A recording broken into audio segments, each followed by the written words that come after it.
रहीम अस्सलाम वालेकुम जनाब। आई होप कि आप सब लोग बिल्कुल ठीक होंगे।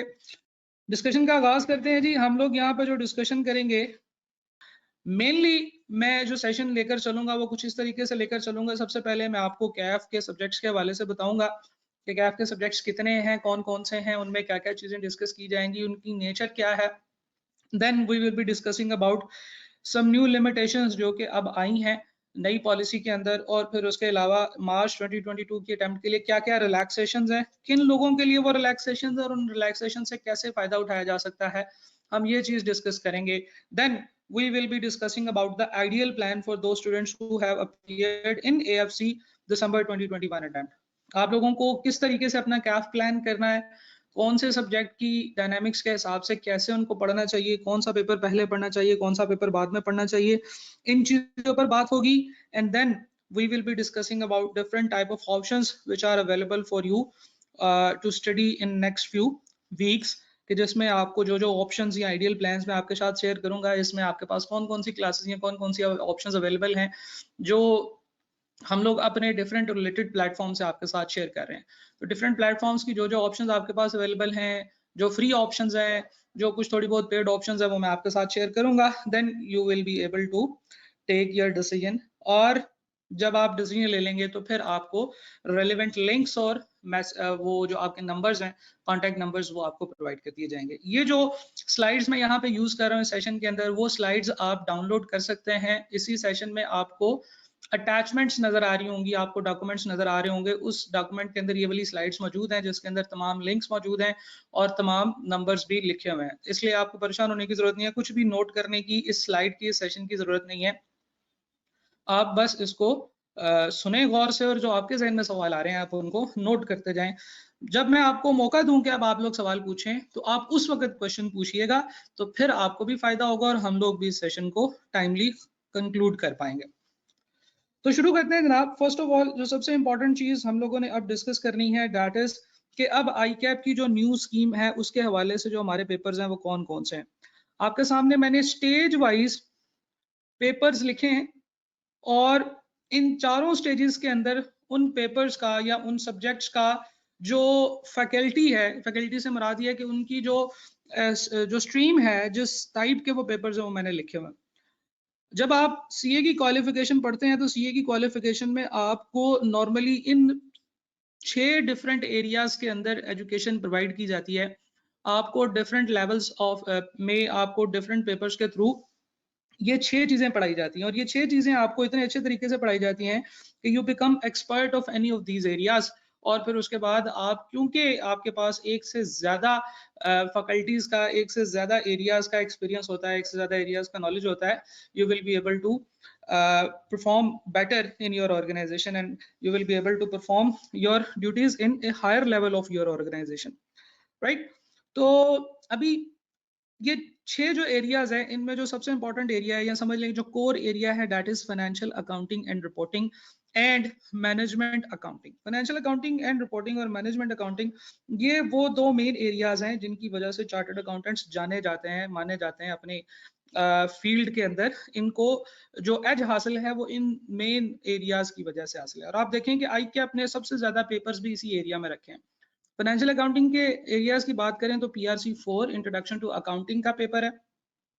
देन कैफ 1 एफएआर 1 का पेपर है, जिसको हम लोग फाइनेंशियल अकाउंटिंग एंड रिपोर्टिंग कहते हैं। Kaif 5 FAR 2, सीफएप 1 advance accounting and financial reporting, और एमएफए 1 जो कि MSA multi subject assessment MSA है। एमएसए 1 ये पेपर भी जो है, ये भी आपका अकाउंटिंग से ही मेनली रिलेट कर रहा होता है।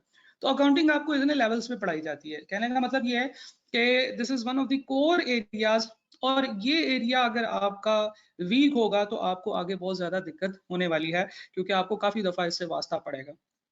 सिमिलरली मैनेजमेंट अकाउंटिंग के जो पेपर्स हैं, हम कह सकते हैं कि कुछ हद तक पीआरसी 2 जो क्यूएम का पेपर है, that is more of related towards the management accounting. इसमें कुछ और कॉन्सेप्ट्स भी हैं, लेकिन बहरहाल this paper provides a basis for your paper of management accounting.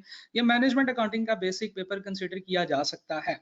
इसमें आगे जो आपके पास कैफ लेवल पे 2 पेपर्स हैं, Kaif 3 cost and management accounting, Kaif 8 managerial and financial analysis MFA. ये दोनों पेपर्स आपकी कॉस्टिंग की स्ट्रीम के अंदर आते हैं। और then there is CFAP 4, BFD and then MSA 2। तो देखिए ये दो मेन स्ट्रीम्स हैं जिनसे दोनों स्ट्रीम्स के 5-5 पेपर्स हैं जो आपको डिफरेंट लेवल्स पे पढ़ाए जाते हैं। हर लेवल पे एक एक पेपर, और कैफ के लेवल पे आपको 2 पेपर्स पढ़ाए जाते हैं, right. Then there are some very important additions, क्योंकि हर चीज एक दूसरे के साथ मिलकर आती है। तो ये जो कुछ सब्जेक्ट्स हैं, ये लॉ और टैक्सेशन, ये बड़े इंपॉर्टेंट एरियाज हैं जिनमें आपको डिफरेंट लेवल्स पे डिफरेंट पेपर्स पढ़ाए जाते हैं। लॉ के लिए आपको बीला और सीला पढ़ाया जाता है। टैक्सेशन के लिए आपको taxation practices, tax practices Kaif 2 पढ़ाया जाता है। इन दो एरिया से ये जो लॉज हैं, ये कौन से लॉज हैं? ये कॉर्पोरेट या कंपनी से रिलेटेड, यानी कि बिजनेस लॉज हैं। बिजनेस जो कि कंपनी कर रही होती है, जो बिजनेस आपके प्रोफेशनल लेवल पे चल रहे होते हैं, ठीक है जी। ये इसमें वो नहीं होता कि अगर किसी ने किसी को गोली मार दी तो फिर उसके अंदर कौन से लॉज अप्लाई होंगे, जिनको हम लोग सिविल और क्रिमिनल लॉज कहते हैं। दरअसल हम लोग जो लॉज पढ़ते हैं वो सिविल लॉज हैं, और सिविल लॉज के अंदर भी वो लॉज जो कि बिजनेस से रिलेट कर रहे होते हैं। Similarly there is another paper जो कि CFAP लेवल पे है, जिसको हम कॉर्पोरेट लॉ कहते हैं। ये भी आपको लॉज पढ़ाता है बिजनेस लॉज के हवाले से। और इसके अलावा आपको पता है कि पाकिस्तान के अंदर टैक्सेशन का बड़ा मजबूत निज़ाम मौजूद है, और हम बच्चों को टैक्स पढ़ाते हैं। जो टैक्स है वो 2 लेवल्स पे आपको पढ़ाया जाता है, कैफ पे और CFAP लेवल पे। टैक्स प्रैक्टिसेस और एडवांस टैक्सेशन के पेपर्स के नाम से। देन ऑडिटिंग चार्टर्ड अकाउंटेंट्स का खासा होता है। चार्टर्ड अकाउंटेंट्स की जो सबसे बड़ी प्रॉपर्टी है वो ये है कि they are able to perform audit of certain organisations, जिनका कोई और जो है ना वो ऑडिट नहीं कर सकता। जितनी भी बड़ी बड़ी कंपनीज हैं, जितने भी बड़े बड़े बिजनेसेस आपको आप जेन में लेकर आए, आपको नजर आएगा कि उनके जो ऑडिटर्स हैं वो चार्टर्ड अकाउंटेंट्स हैं। And there is a mandatory duty of those organisations कि उन्होंने लाजमी तौर पे ऑडिट करवाना है। ऑडिट आपको पढ़ाया जाता है कैफ 8 एडवांस लेवल, ये जो कैफ लेवल के ऊपर आपको ऑडिट का पेपर पढ़ाया जाता है। Then audit assurance and related services CFAP 6 पे आपको पढ़ाया जाता है। Then there are some allied subjects जिनसे एक प्रोफेशनल के अंदर जो चीज़ें मिसिंग होती हैं उनको ठीक करने की कोशिश की जाती है, उनको इस काबिल बनाया जाता है कि वो ये ना हो कि वो सिर्फ फैक्ट फाइंडिंग मशीन्स बन जाएं, या सिर्फ ऐसे ना हो कि वो लोग ऐसे हो जाएं कि जो आखिरी कमरे में बैठ के सिर्फ और सिर्फ अकाउंटिंग की एंट्रीज करने वाले लोग हों। हम आपको बिजनेस लीडर बनाने की कोशिश करते हैं। हम आपको इस तरह से नॉलेज में इक्विप करते हैं कि आप ना सिर्फ अपने जो कोर एक्टिविटीज हैं उनको परफॉर्म कर सकें, बल्कि उसके अलावा आप जो डिफरेंट टाइप की एक्टिविटीज हैं, जैसे कि कम्युनिकेशन है, जैसा कि मैनेजमेंट है, जैसा कि मार्केटिंग की एक्टिविटीज हैं, लोगों को लीड करना है, लीडिंग की एक्टिविटीज हैं, उनको आप कर सकें।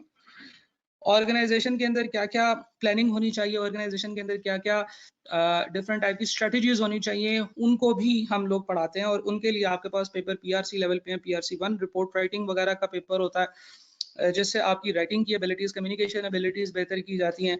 PRC 3 introduction to economics and finance, ये पेपर जो है ये आपको पढ़ाया जाता है ताकि आप बेसिक इकोनॉमिक्स की नॉलेज वगैरह हासिल कर सकें। इकोनॉमी में क्या चल रहा है, इस चीज का क्या मतलब है, उस चीज का क्या मतलब है, इन्फ्लेशन क्या होती है, इस तरह की बातें आपके साथ शेयर की जाती हैं ताकि you become a knowledgeable individual, जिसको जब फाइनेंस से रिलेटेड बातें जिक्र की जा रही हो उनके सामने तो उनको पता। Introduction to business and then CFAP 3 strategic and performance management, ये बड़े खूबसूरत पेपर्स हैं जो कि आपको वो सारी चीजें सिखाते हैं जो एक बिजनेस लीडर में होनी चाहिए।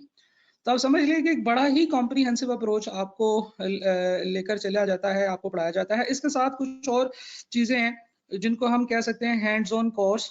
हैंड्स ऑन कोर्सेज भी आप करते हैं। हैंड्स ऑन कोर्स में एक बेसिक अकाउंटिंग का कोर्स है, बेसिक कंप्यूटिंग का कोर्स है जिसे हम कहते हैं MS ऑफिस।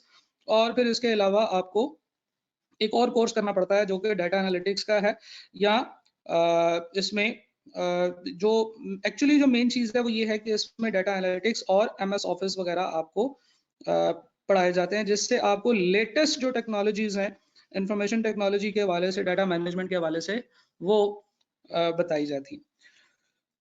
इस वक्त हम लोग कैफ की डिस्कशन कर रहे हैं, और कैफ के अंदर क्या क्या सब्जेक्ट्स हैं, कौन कौन से सब्जेक्ट्स हैं और उनकी मेन नेचर क्या है, ये हम लोगों ने जिक्र किया है। ये बताना जरूरी है ताकि आपको अंदाजा हो कि हम लोग किस किस टाइप के सब्जेक्ट्स आगे अब कैफ में पढ़ने वाले हैं। अब हम सिर्फ कैफ से रिलेटेड कुछ डिस्कशंस करेंगे जो कि नई स्कीम में एडिशंस आई हैं। मैं आपको ये बताता चलूं कि कैफ में अब 2 ग्रुप्स हैं सब्जेक्ट्स के, ग्रुप A और ग्रुप B। ग्रुप ए में पहले 4 पेपर्स हैं, कैफ 1, 2, 3 और 4, और सिमिलरली जो रिमेनिंग सब्जेक्ट्स हैं, जो रिमेनिंग पेपर्स हैं वो है जी 5, 6, 7 और 8, ये हैं ग्रुप बी के अंदर। तो पहली चीज तो ये है कि आप जब आएंगे और आके जब आप पढ़ना शुरू करेंगे तो पहले आपने कैफ 1, ये जो कैफ का ग्रुप ए है इसको पढ़ना शुरू करना है। अभी आपके लिए ग्रुप बी के पेपर क्लोज्ड हैं, ग्रुप बी के पेपर्स को आप हाथ नहीं लगा सकते। रूल ऑफ प्रोग्रेशन ये है कि जब तक आप इन 4 में से 2 पेपर पास नहीं कर लेंगे, कोई से भी 2 पेपर्स हो सकते हैं, उस वक्त तक आप ग्रुप बी में नहीं जा सकते। तो रूल ऑफ प्रोग्रेशन ये है कि 2 पेपर्स पास करेंगे तो फिर आप ग्रुप बी में जाएंगे, यानी कि 2 पेपर पास करने के बाद आपके लिए ग्रुप बी ओपन हो जाएगा और उसके बाद आप ग्रुप बी के पेपर्स, ग्रुप ए के पेपर्स, इनका कोई भी कॉम्बिनेशन बना के मिलाकर इन पेपर्स को अपीयर कर सकते हैं। दूसरी चीज ये है कि there is a limitation on minimum number of papers to be attempted, कि आप एक अटेम्प्ट में कम से कम 3 पेपर्स अपीयर करेंगे। This is the limitation. आप 3 से कम पेपर्स अपीयर नहीं कर सकते। आप जब भी तैयारी करेंगे आप 3 पेपर्स की ही करेंगे, 3 से ज्यादा पेपर्स की भी कर सकते हैं, 3 से कम पेपर्स की नहीं कर सकते। अनटिल अनलेस के आपके पेपर ही 2 रहते हैं तो फिर जारी बात है आप 3 में तो अपीयर नहीं हो सकेंगे ना, फिर आप 2 में ही अपीयर हो सकेंगे। So this is the rule. There are some exceptions, initially कुछ एक्सेप्शंस हैं, वो मैं अभी आपको बताऊंगा, लेकिन अभी ये रूल सुन लें कि रूल ये है कि आपने कम से कम 3 पेपर अपीयर करने हैं। और अपीयर करने से क्या मुराद है, आप उनकी फीस जमा कराएंगे और फीस जमा कराने के बाद आप एग्जाम हॉल में अटेंडेंस जाके लगाएंगे। ठीक है जी, क्योंकि जब आप अटेंडेंस लगाते हैं तो उस वक्त इट इज अज्यूम्ड या इट इज कंसिडर्ड कि आप अपीयर हुए। सिर्फ फीस जमा कराने से आप अपीयर नहीं होंगे। अब यहाँ पे बहुत सारे शरारती लोग हैं जो ये सोच रहे हैं कि सर ठीक है हम फीस जमा करा देंगे, हम एग्जाम हॉल में जाएंगे और जाके अटेंडेंस भी जो है ना वो भी लगा देंगे, लेकिन फिर फेल हो जाएंगे। तो ये एक अच्छी बात नहीं है, ये बहुत बुरी बात है, बहुत गंदी बात है कि एग्जाम आपने पैसे भी जमा कराए, हॉल में भी गए, और क्योंकि आपने पढ़ा नहीं था इसलिए आप एग्जाम में बुरा परफॉर्म करेंगे और आप फेल हो जाएंगे। तो बहरहाल 3 पेपर्स में आप अपीयर हो सकते हैं। There is a limitation, there is an exception, एक एक्सेप्शन आप लोगों को प्रोवाइड की गई है, उसके बारे में भी अभी हम डिटेल से बात करते हैं, लेकिन पहले ये सुन लें कि आप कम से कम 3 पेपर एक अटेम्प्ट में देंगे। उस एक्सेप्शन के बाद रूल यही अप्लाई हुआ करेगा कि 3 पेपर्स आपने देने। देयर इज अनदर थिंग कि मिनिमम टाइम पीरियड जो अब आप लोगों के पास है पास करने के लिए, वो है टिल 1 मार्च 2026। 1 मार्च 2026 तक आप लोगों ने अपने सारे पेपर कैफ के पास करने हैं। This is 4 years। नॉर्मली जो रूल है आई कैप का वो ये है कि जिस दिन आप रजिस्टर हो जाएंगे, रजिस्ट्रेशन डेट से जिस दिन आप कैफ में रजिस्टर हो जाएंगे उस दिन के अंदर 4 साल आपने ऐड करने हैं। तो जो टाइम पीरियड बनता है इस टाइम पीरियड के दौरान आपने अपना कैफ पास करना है, सारा का सारा कैफ पास करना है। और ये एक बड़ी लाविश और बड़ी बहुत खुली जो है ना वो लिमिटेशन है, ये कोई इतना कोई मुश्किल चीज नहीं है, क्योंकि इसमें तो आपके तकरीबन जो है वो 8 दफा तो पेपर हो जाएंगे। और नॉर्मली अभी हम लोग डिस्कशन करेंगे इसके ऊपर कि पेपर की प्लानिंग क्या होनी चाहिए। तो 3 या 4 अटेम्प्ट्स में हम लोग देख रहे हैं कि पेपर पास किए जा सकते हैं। ठीक है जी, तो रजिस्ट्रेशन डेट से आपने टोटल 4 सालों के अंदर अपने पेपर्स पास करने हैं। लेकिन अभी क्योंकि आप ये नई स्कीम आ रही है, इसलिए जो बच्चे अभी पुरानी स्कीम में हैं और वो भी कैफ में आने लगे हैं, जैसे कि आप लोग जो कि अभी एएफसी दिसंबर अटेम्प्ट के हैं, उनके लिए 1 March is the date from which they will be considered to be registered in new scheme of CAF. तो आपके लिए है 1 मार्च 2016, लेकिन जो जनरल रूल है वो ये है कि जिस दिन आप कैफ में रजिस्टर हो जाएंगे, जिस दिन आप कैफ में आ जाएंगे, उस दिन से ऑनवर्ड 4 सालों के अंदर अंदर आपने अपना कैफ क्लियर करना है। एग्जाम्स के हवाले से बात करें तो ये जो कैफ के जो एग्जाम्स हैं ये 2 महीनों में होते हैं, मार्च के अंदर होते हैं और सितंबर के अंदर होते हैं। मार्च और सितंबर के फर्स्ट मंडे को ये एग्जाम्स शुरू हो जाते हैं। ठीक है जी, तो ये चीज भी अपने जेहन में रख लें कि ये साल में 2 दफा एग्जाम्स होते हैं। 4 साल अगर आपको मिल गए हैं तो इसका मतलब ये है कि आपको 8 अटेम्प्ट्स जो हैं वो प्रैक्टिकली मिल गई हैं। उन 8 अटेम्प्ट्स के अंदर अंदर आपने ये 8 पेपर पास करने हैं। ठीक है जी, कम से कम 3 पेपर ले सकते हैं, ज़्यादा भी ले सकते हैं, लेकिन उसमें फिर एक अपर लिमिट है, वो ये है कि आप ग्रुप ए के सारे पेपर्स ले सकते हैं और आप ग्रुप बी के पेपर उस वक्त तक नहीं पढ़ सकते जब तक कि आप ग्रुप ए के 2 पेपर ना पास कर लें। ठीक है जी, so this was the limitation. ये न्यू स्कीम है, इसकी अदर इंफॉर्मेशन है न्यू स्कीम के अंदर। अब अगर आप लोगों का कोई सवाल है तो आप लोग शेयर कीजिए।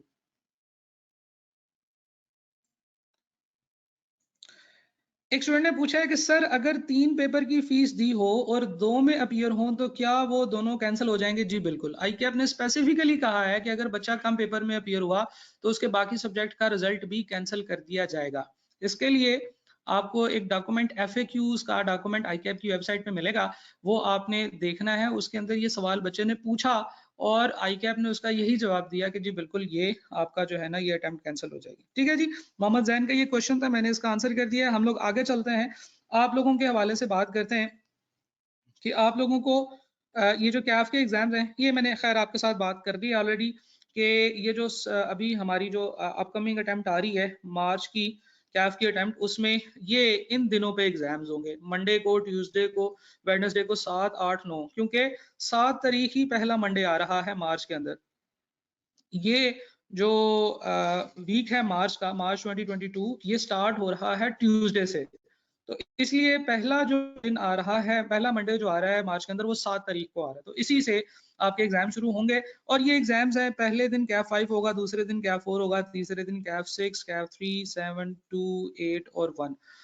ये इसी ऑर्डर से पेपर हुआ करते हैं। ये चीज आप ज़हन नशीन कर लें। अभी आप लोगों ने अगर AFC के एग्जाम्स दिए हैं तो वो बच्चों के एग्जाम्स डिफरेंट डेट्स पे हुआ करते थे, किसी की डेट कोई और होती थी, किसी की कोई और डेट होती थी। लेकिन अब ये जो हमारे एग्जाम्स हैं कैफ के, ये एक ही दिन सब बच्चों का होता है और वो उसी दिन हमेशा होता है। यानी कि मंडे को हमारा कैफ 5 का पेपर होता है, तो हमेशा कैफ 5 का पेपर सबसे पहले होगा, फिर कैफ 4 का पेपर होगा ट्यूसडे को, फिर कैफ 6 का पेपर होगा मैनेजरियल एंड फाइनेंशियल एनालिसिस का वेडनेसडे को, सो ऑन एंड सो फोर्थ। ठीक है जी, और अगले मंडे को ऑडिट एंड एश्योरेंस और उसके बाद ट्यूसडे को फाइनेंशियल अकाउंटिंग एंड रिपोर्टिंग 1 का पेपर होता है।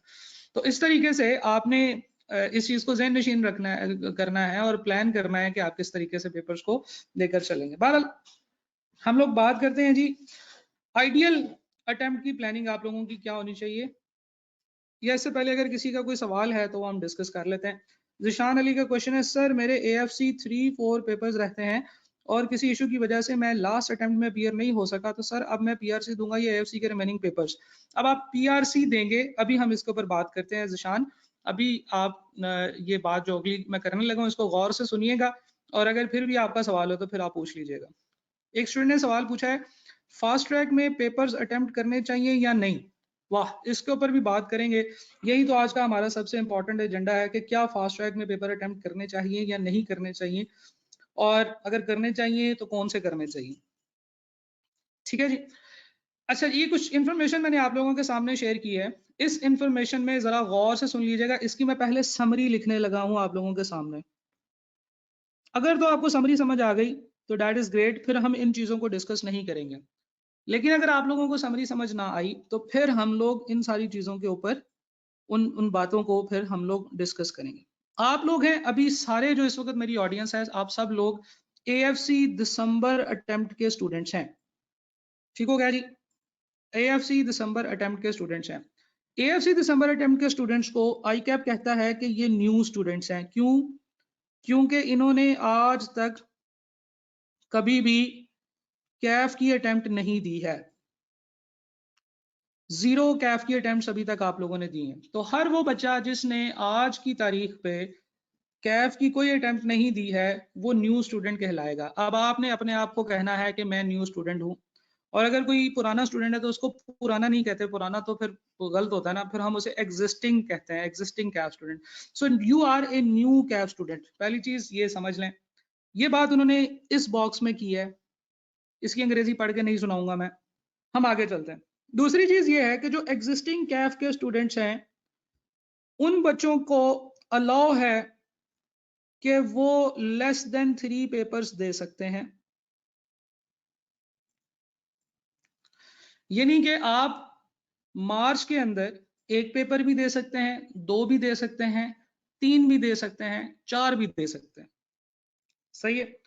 तो पहली चीज तो ये समझ लें कि yes you are able to appear in less than 3 papers. और ये आप इसलिए हैं कि आई कैप ने सबको ही अलाउ कर दिया है कि आप किसी भी नंबर ऑफ पेपर्स में अपीयर हो सकते हैं। ये बात इस बॉक्स में और इस बॉक्स में एक्सप्लेन है। अच्छा, दूसरी चीज ये है कि आप सिर्फ और सिर्फ ग्रुप ए में से पेपर ले सकते हैं। अगर आप एक न्यू स्टूडेंट हैं तो आप 3 से कम पेपर्स अपीयर कर सकते हैं। आप यानी कि एक पेपर पढ़ सकते हैं, लेकिन वो एक पेपर ग्रुप ए का पेपर होना चाहिए, वो ग्रुप बी का पेपर नहीं होना चाहिए। ठीक है जी। और ये जो चीज है ग्रुप की लिमिटेशन आपके लिए अवेलेबल नहीं है, वो इस लाइन में लिखी हुई है, क्योंकि ग्रुप की लिमिटेशन के ऊपर जो आई कैप ने इजाजत दी थी कि आप किसी भी ग्रुप में से कोई भी पेपर ले सकते हैं, वो सिर्फ और सिर्फ एग्जिस्टिंग स्टूडेंट को उन्होंने अलाउ किया था कि आप ग्रुप ए और ग्रुप बी दोनों में से किसी भी स्टूडेंट किसी भी ग्रुप में से पेपर ले सकते हैं। तो ये समझ लीजिए कि आप मार्च के लिए एक पेपर ले सकते हैं, लेकिन वो पेपर ग्रुप ए का ही कोई पेपर होना चाहिए। इसका ये मतलब है कि आप अगर तो रिजल्ट आता है और आप पास हो जाते हैं इंशाल्लाह, तो फिर आपके लिए ये बेनिफिट है। तो पहली चीज तो ये है कि अगर आपका रिजल्ट आता है और आपका एएफसी कंप्लीट पास हो जाता है,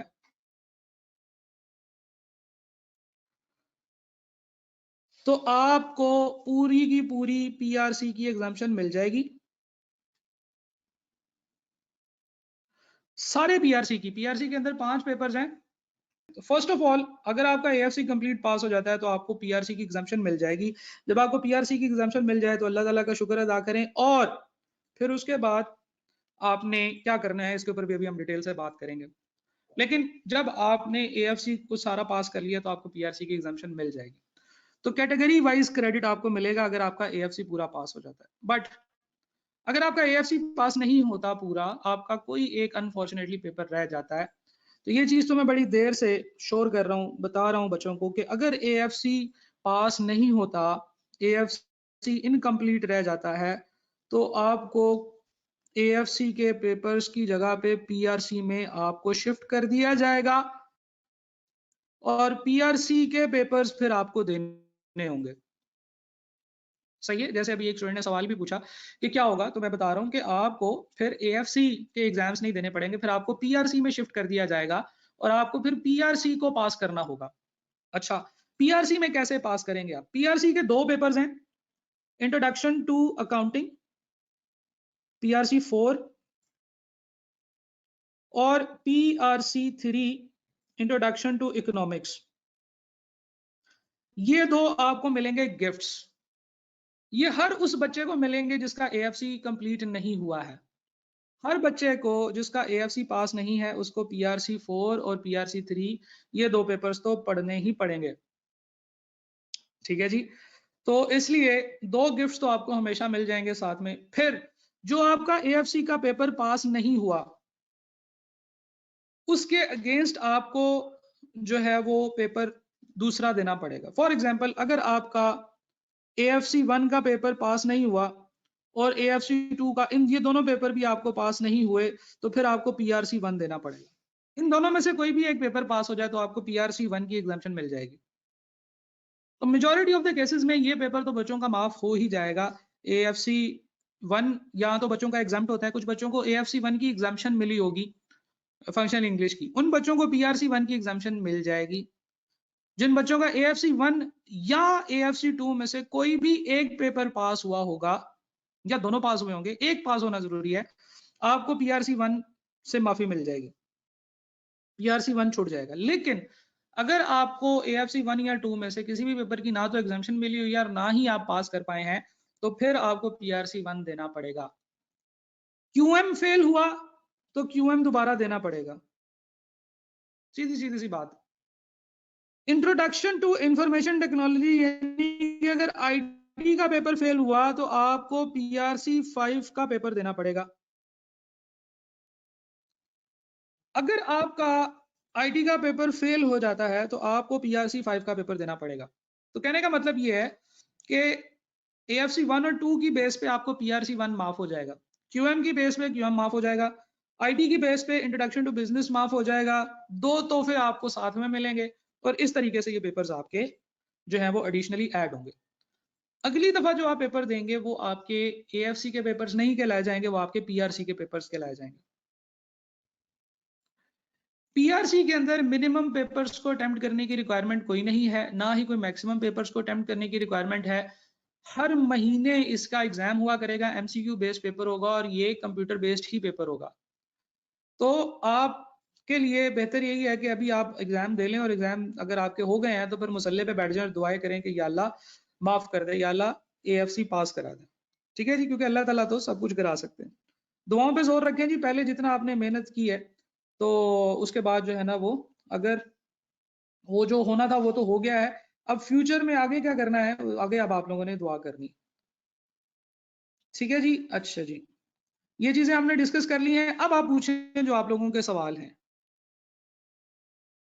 अगर पास हो गया तो फिर क्या करना है, इसके ऊपर हम लोग अभी बात करेंगे कि आप आगे क्या लेकर चलें, फास्ट ट्रैक करें या ना करें, फास्ट ट्रैक में क्या ऑप्शन है वो भी हम डिस्कस करेंगे। लेकिन क्या ये चीज समझ आ गई है कि इफ यू गॉट पास तो फिर क्या होगा, और अगर आप फेल हो गए तो फिर आपका स्टेटस क्या होगा, उस हवाले से बात करते हैं। अच्छा जी, क्वेश्चन है, एक स्टूडेंट कह रहे हैं जी सारे पेपर्स देने पड़ेंगे अगर AFC का एक रह जाएगा। नहीं, ये बात मैंने अभी आपको एक्सप्लेन की है, अगर आपको नहीं समझ आई तो आप फिर मुझे सिनेरियो बना कर दें। एक स्टूडेंट ने पूछा है सर, जिन स्टूडेंट्स ने लेवल में इको एंड अकाउंटिंग पढ़ी है और उनका ग्रेड A है तो उनको भी PRC में पढ़ा पड़ेगा। देखें, PRC की एग्जाम्पशन के हवाले से अभी ICAP ने गाइडेंस नहीं दी है।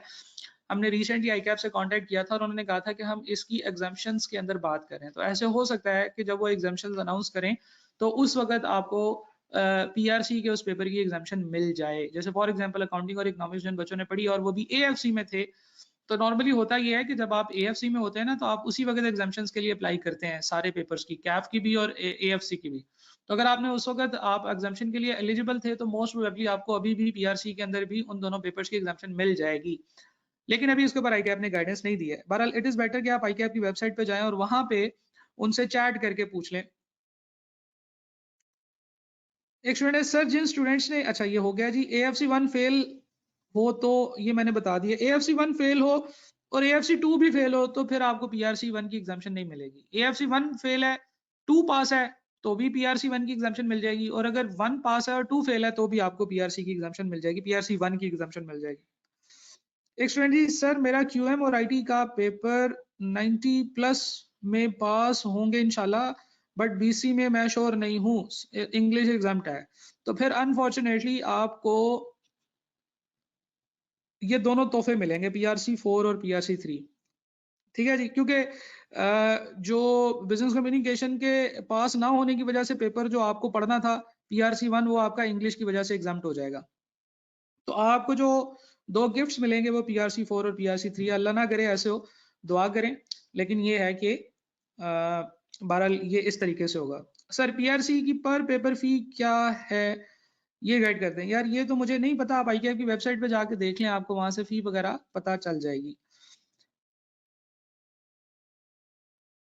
अच्छा, एक स्टूडेंट है जिन्होंने 2-3 मैसेजेस अलग अलग सेंड किए हैं, और जैसे कि आप व्हाट्सएप चैट पे मैसेज सेंड करते हैं, मेरे पास यहाँ पे चैट की तरह मैसेजेस नहीं आ रहे होते। आपने ऐसे करना है कि पूरा सवाल एक ही दफा लिख के फिर सेंड करना है, फिर वो मुझे आएगा।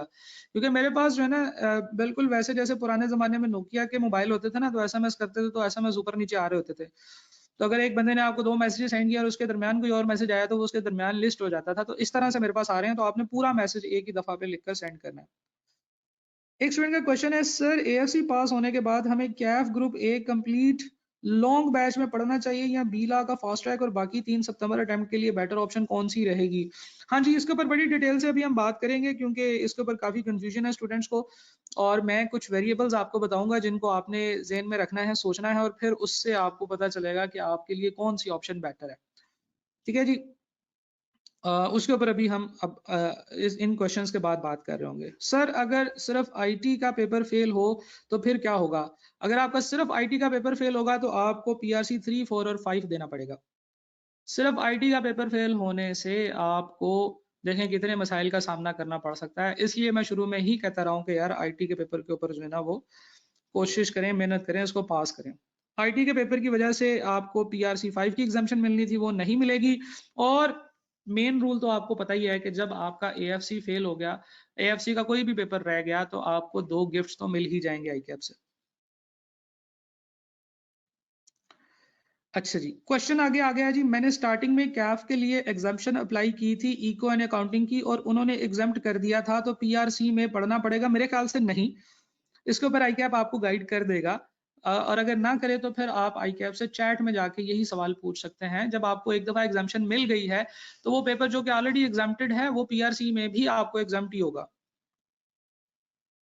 एक स्टूडेंट का क्वेश्चन है, सर मेरे इंग्लिश एग्जाम्प्ट है, बीसी में शायद मेरिट भी आ जाए, पर आईटी का पेपर अच्छा नहीं हुआ, अगर खुदा ना खास्ता मेरा आईटी में अटेम्प्ट आ जाए तो फिर क्या होगा? अगर खुदा ना खास्ता, अल्लाह ना करे, आपकी आईटी में अटेम्प्ट आ जाए, तो फिर आपको 3 पेपर्स देने होंगे, पीआरसी 3, 4 और 5। अगला क्वेश्चन देखते हैं, सर अगर अभी एएफसी के पेपर दिए हों और मैं नेक्स्ट पेपर सितंबर अटेम्प्ट में देना चाहता हूं कैफ के, is it possible? Yes, it is possible, it is better कि आप इसी तरीके से करें। It is fail safe approach. अभी हम बात करेंगे इसके ऊपर।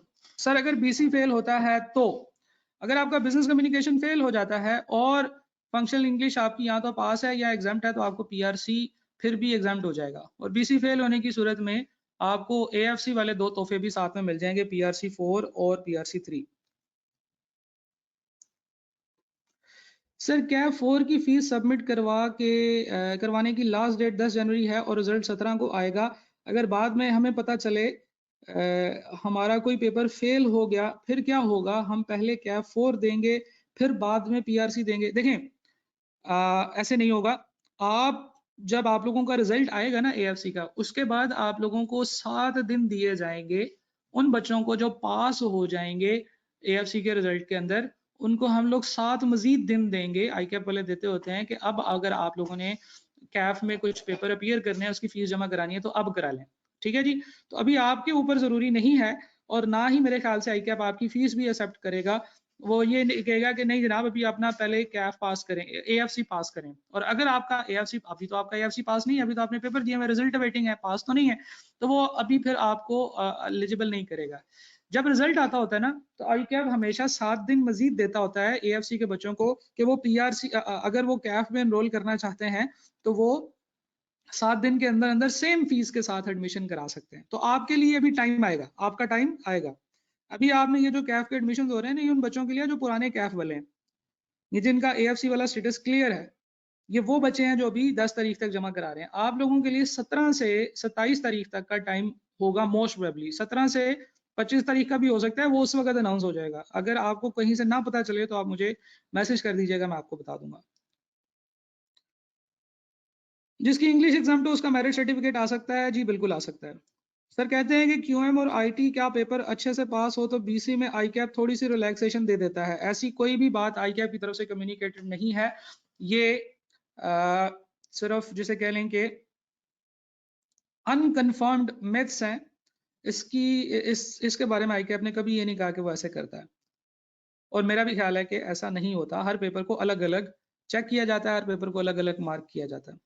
फास्ट ट्रैक में भी कंपलसरी एटलीस्ट 3 पेपर्स के एग्जाम देने होते हैं। ये बात हम कर चुके हैं, मैंने आपको बताया, एक्सप्लेन किया कि मार्च के अंदर आप 1 पेपर भी दे सकते हैं, 2 भी दे सकते हैं, 3 भी दे सकते हैं, 3 की कंपल्शन नहीं है।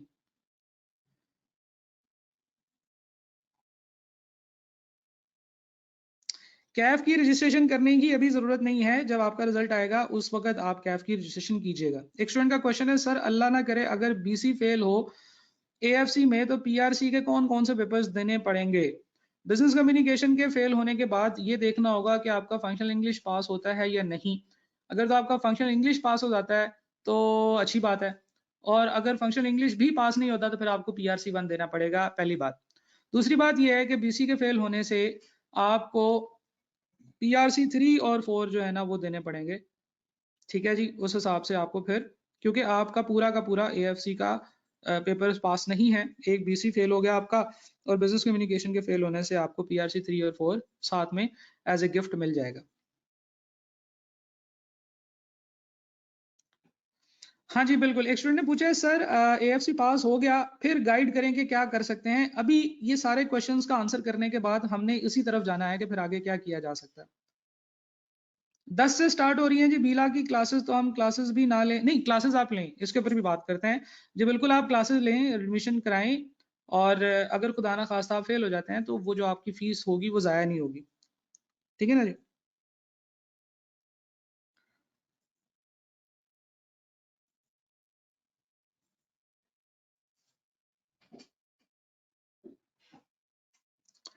जी जनाब, एएफसी दिसंबर 2021 के स्टूडेंट्स का रिजल्ट आ रहा है 19 जनवरी को, और 19 जनवरी को जो रिजल्ट होगा उस दिन जो है ना वो पता चलेगा कि किसने क्या किया, कौन कितने पानी में। रिजल्ट आ गया और अनफॉर्चुनेटली आप फेल हो जाते हैं, इफ फेल, तो फिर क्या करना होगा, इसके ऊपर हमने बात भी कर ली कि आपको कौन कौन से पेपर्स देने होंगे। अगर आप फिर पीआरसी में चले जाएंगे, और पीआरसी के जो सबसे पहले एग्जाम्स हो रहे हैं वो मार्च में हो रहे हैं। आप जो रिमेनिंग पेपर्स हैं वो आप देंगे। इन एनी केस कोई भी पेपर फेल या फेल होता है आपका, लेकिन अगर आपका पूरा पीआरसी फेल, पूरा एएफसी पास नहीं हो, तो आपको दो गिफ्ट्स तो मिलेंगे। आपको इंट्रोडक्शन टू अकाउंटिंग का गिफ्ट मिलेगा और इंट्रोडक्शन टू इकोनॉमिक्स का गिफ्ट मिलेगा। ये दोनों पेपर्स आपको पढ़ने हैं, लेकिन ये आपने वो वाले नहीं पढ़ने जो कि पहले कैफ के अंदर पढ़ाए जाते थे। ये आपने वो वाले पढ़ने हैं जो कि अब आपका जो बुक्स आई हैं उसके अंदर वो चीजें मौजूद हैं, क्योंकि आई कैफ ने इन दोनों सिलेबस को काफी कम किया है। पहले ये दोनों सब्जेक्ट्स कैफ के अंदर हुआ करते थे, और कैफ में इन सब्जेक्ट्स को पढ़ाने के लिए 6 महीने का टाइम दरकार होता था, लेकिन अब इनको पढ़ने के लिए 6 महीने का टाइम नहीं चाहिए। इनको पढ़ने के लिए और जो इनकी बुक्स आई कैप ने दी हैं उनमें भी इसका कंटेंट जो है वो काफी हद तक कम किया है, ताकि स्टूडेंट्स इसको 3 महीने में तैयार कर सकें। तो ये इसके लिए आपके पास डिफरेंट ऑप्शंस अवेलेबल हैं। नियर पीयर पे कोर्सेज इसके अवेलेबल होंगे, नियर पीयर के ऊपर पीआरसी के कोर्सेज अवेलेबल हैं, आप वहां से कोर्सेज ले सकते हैं near peer dot O R G की वेबसाइट पे। बहरहाल हम लोग फेल की बातें नहीं करते इतनी ज्यादा, हम लोग पास की बात करते हैं कि अगर आपका पेपर पास हो जाता है तो फिर आपके पास हैं डिफरेंट ऑप्शंस।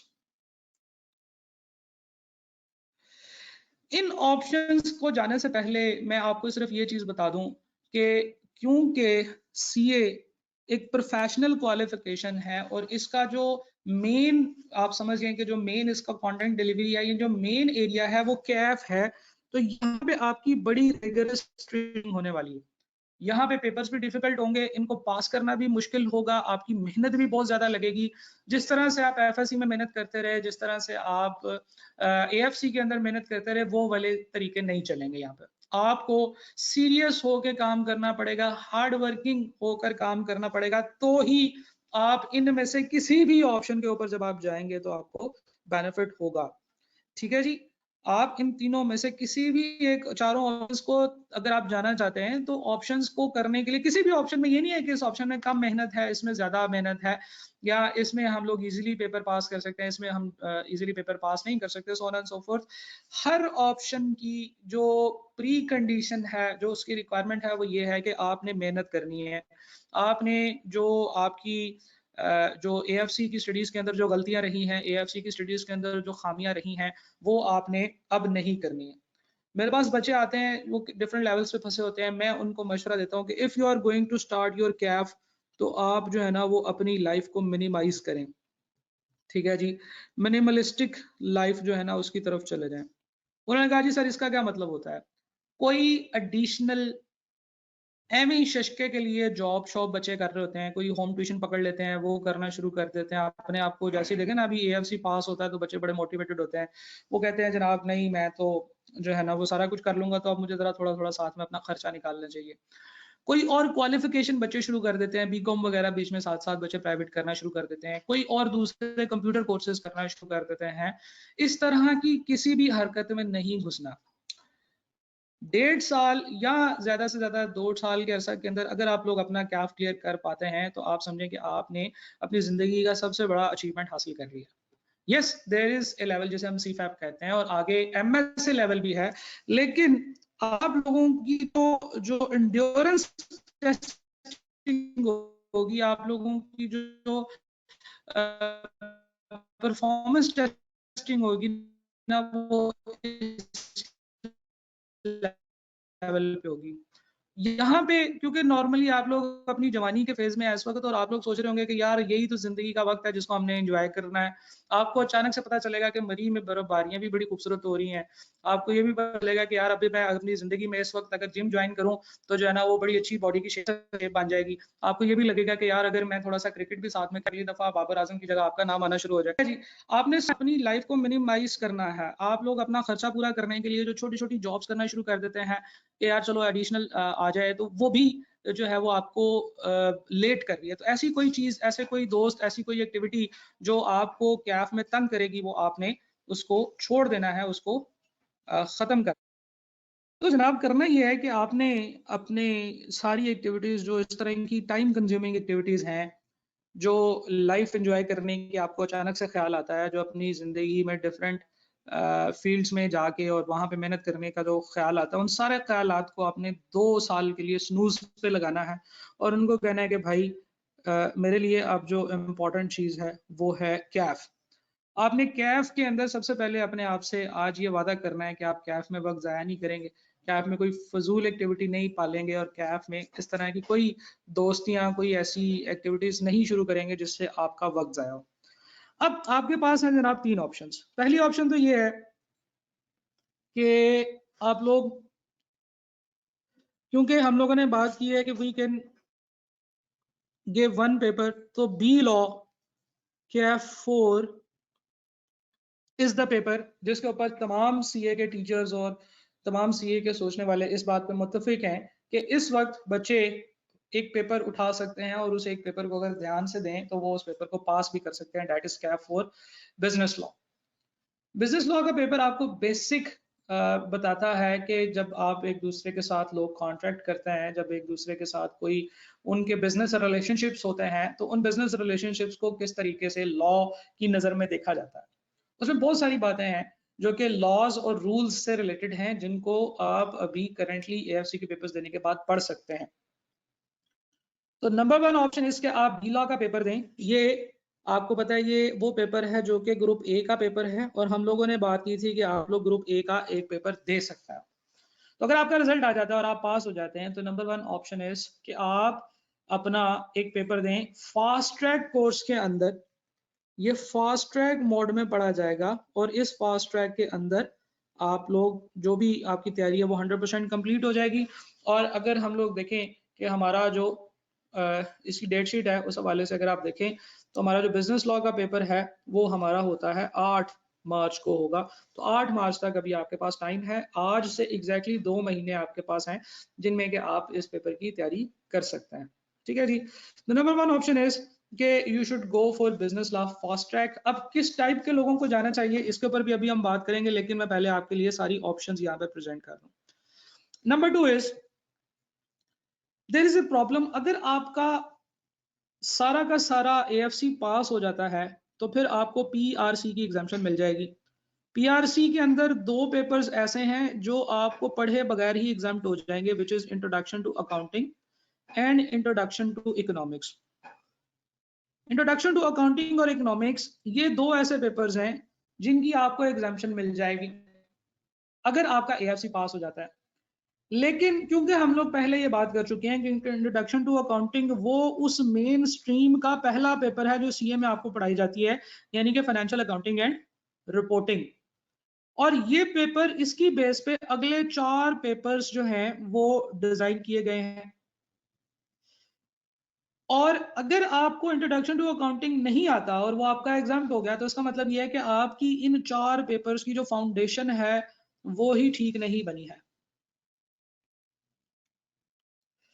तो ये जो अकाउंटिंग का जो पेपर, इंट्रोडक्शन टू अकाउंटिंग का पेपर, इस पेपर की बेसिक्स बनाने के लिए आपको खुद से कुछ एफर्ट करनी पड़ेगी और ये वाला पेपर इसकी बेसिक्स करनी पड़ेगी और ये बड़ा जरूरी है। और जब ये एग्जाम्शन आई पीआरसी की और जब ये नई स्कीम आई तो इस नई स्कीम के ऊपर सबसे बड़ा एतराज ही ये था कि बच्चों को जिन्होंने एएफसी पास किया है उनको पूरे के पूरे पीआरसी की एग्जाम्शन दे रहे हैं। हालांकि पीआरसी के पेपर के अंदर एक इंट्रोडक्शन टू अकाउंटिंग का पेपर भी है जिसकी एग्जाम्शन किसी सूरत नहीं देनी चाहिए क्योंकि वो बच्चे ने सारी जिंदगी कभी पढ़ा ही नहीं।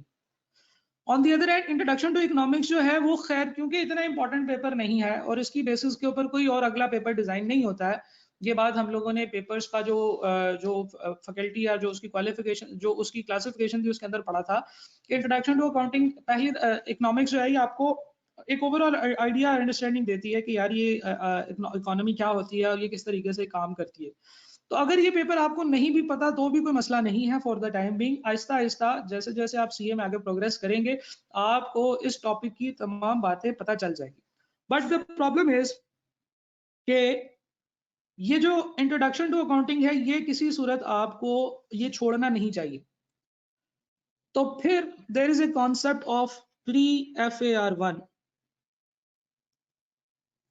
कि जनाब आप अकाउंटिंग के वो सब्जेक्ट्स, वो टॉपिक्स जो कि कैफ में जाने के लिए जरूरी थे वो पढ़ लें। अब अगर हम गौर से देखें तो ये बहुत ही बेसिक सी कुछ चीजें हैं जिनके अंदर आपको अकाउंटिंग वगैरह पढ़ाई जाएगी। तो बजाय इसके कि आप एक थोड़ा रिस्की टास्क लें कि बिजनेस लॉ का पेपर पकड़ें और उसके ऊपर मेहनत करें और 2 महीने में उसको पूरा करने की कोशिश करें और पास करें, देयर इज अनदर ऑप्शन कि आप प्री FAR1 में अकाउंटिंग के तमाम बेसिक कॉन्सेप्ट्स को समझें। फिर उसके बाद मार्च की अटेम्प्ट जब मार्च एंड हो जाएगा, मार्च की अटेम्प्ट खत्म हो जाएगी, तो फिर सितंबर की अटेम्प्ट के लिए आप लोग पूरी फुल फ्लेज 3 पेपर्स लें, 1, 2 और 3 ले सकते हैं या 1, 2 और 4, ये 2 कॉम्बिनेशन है जो सजेस्ट किए जाते हैं।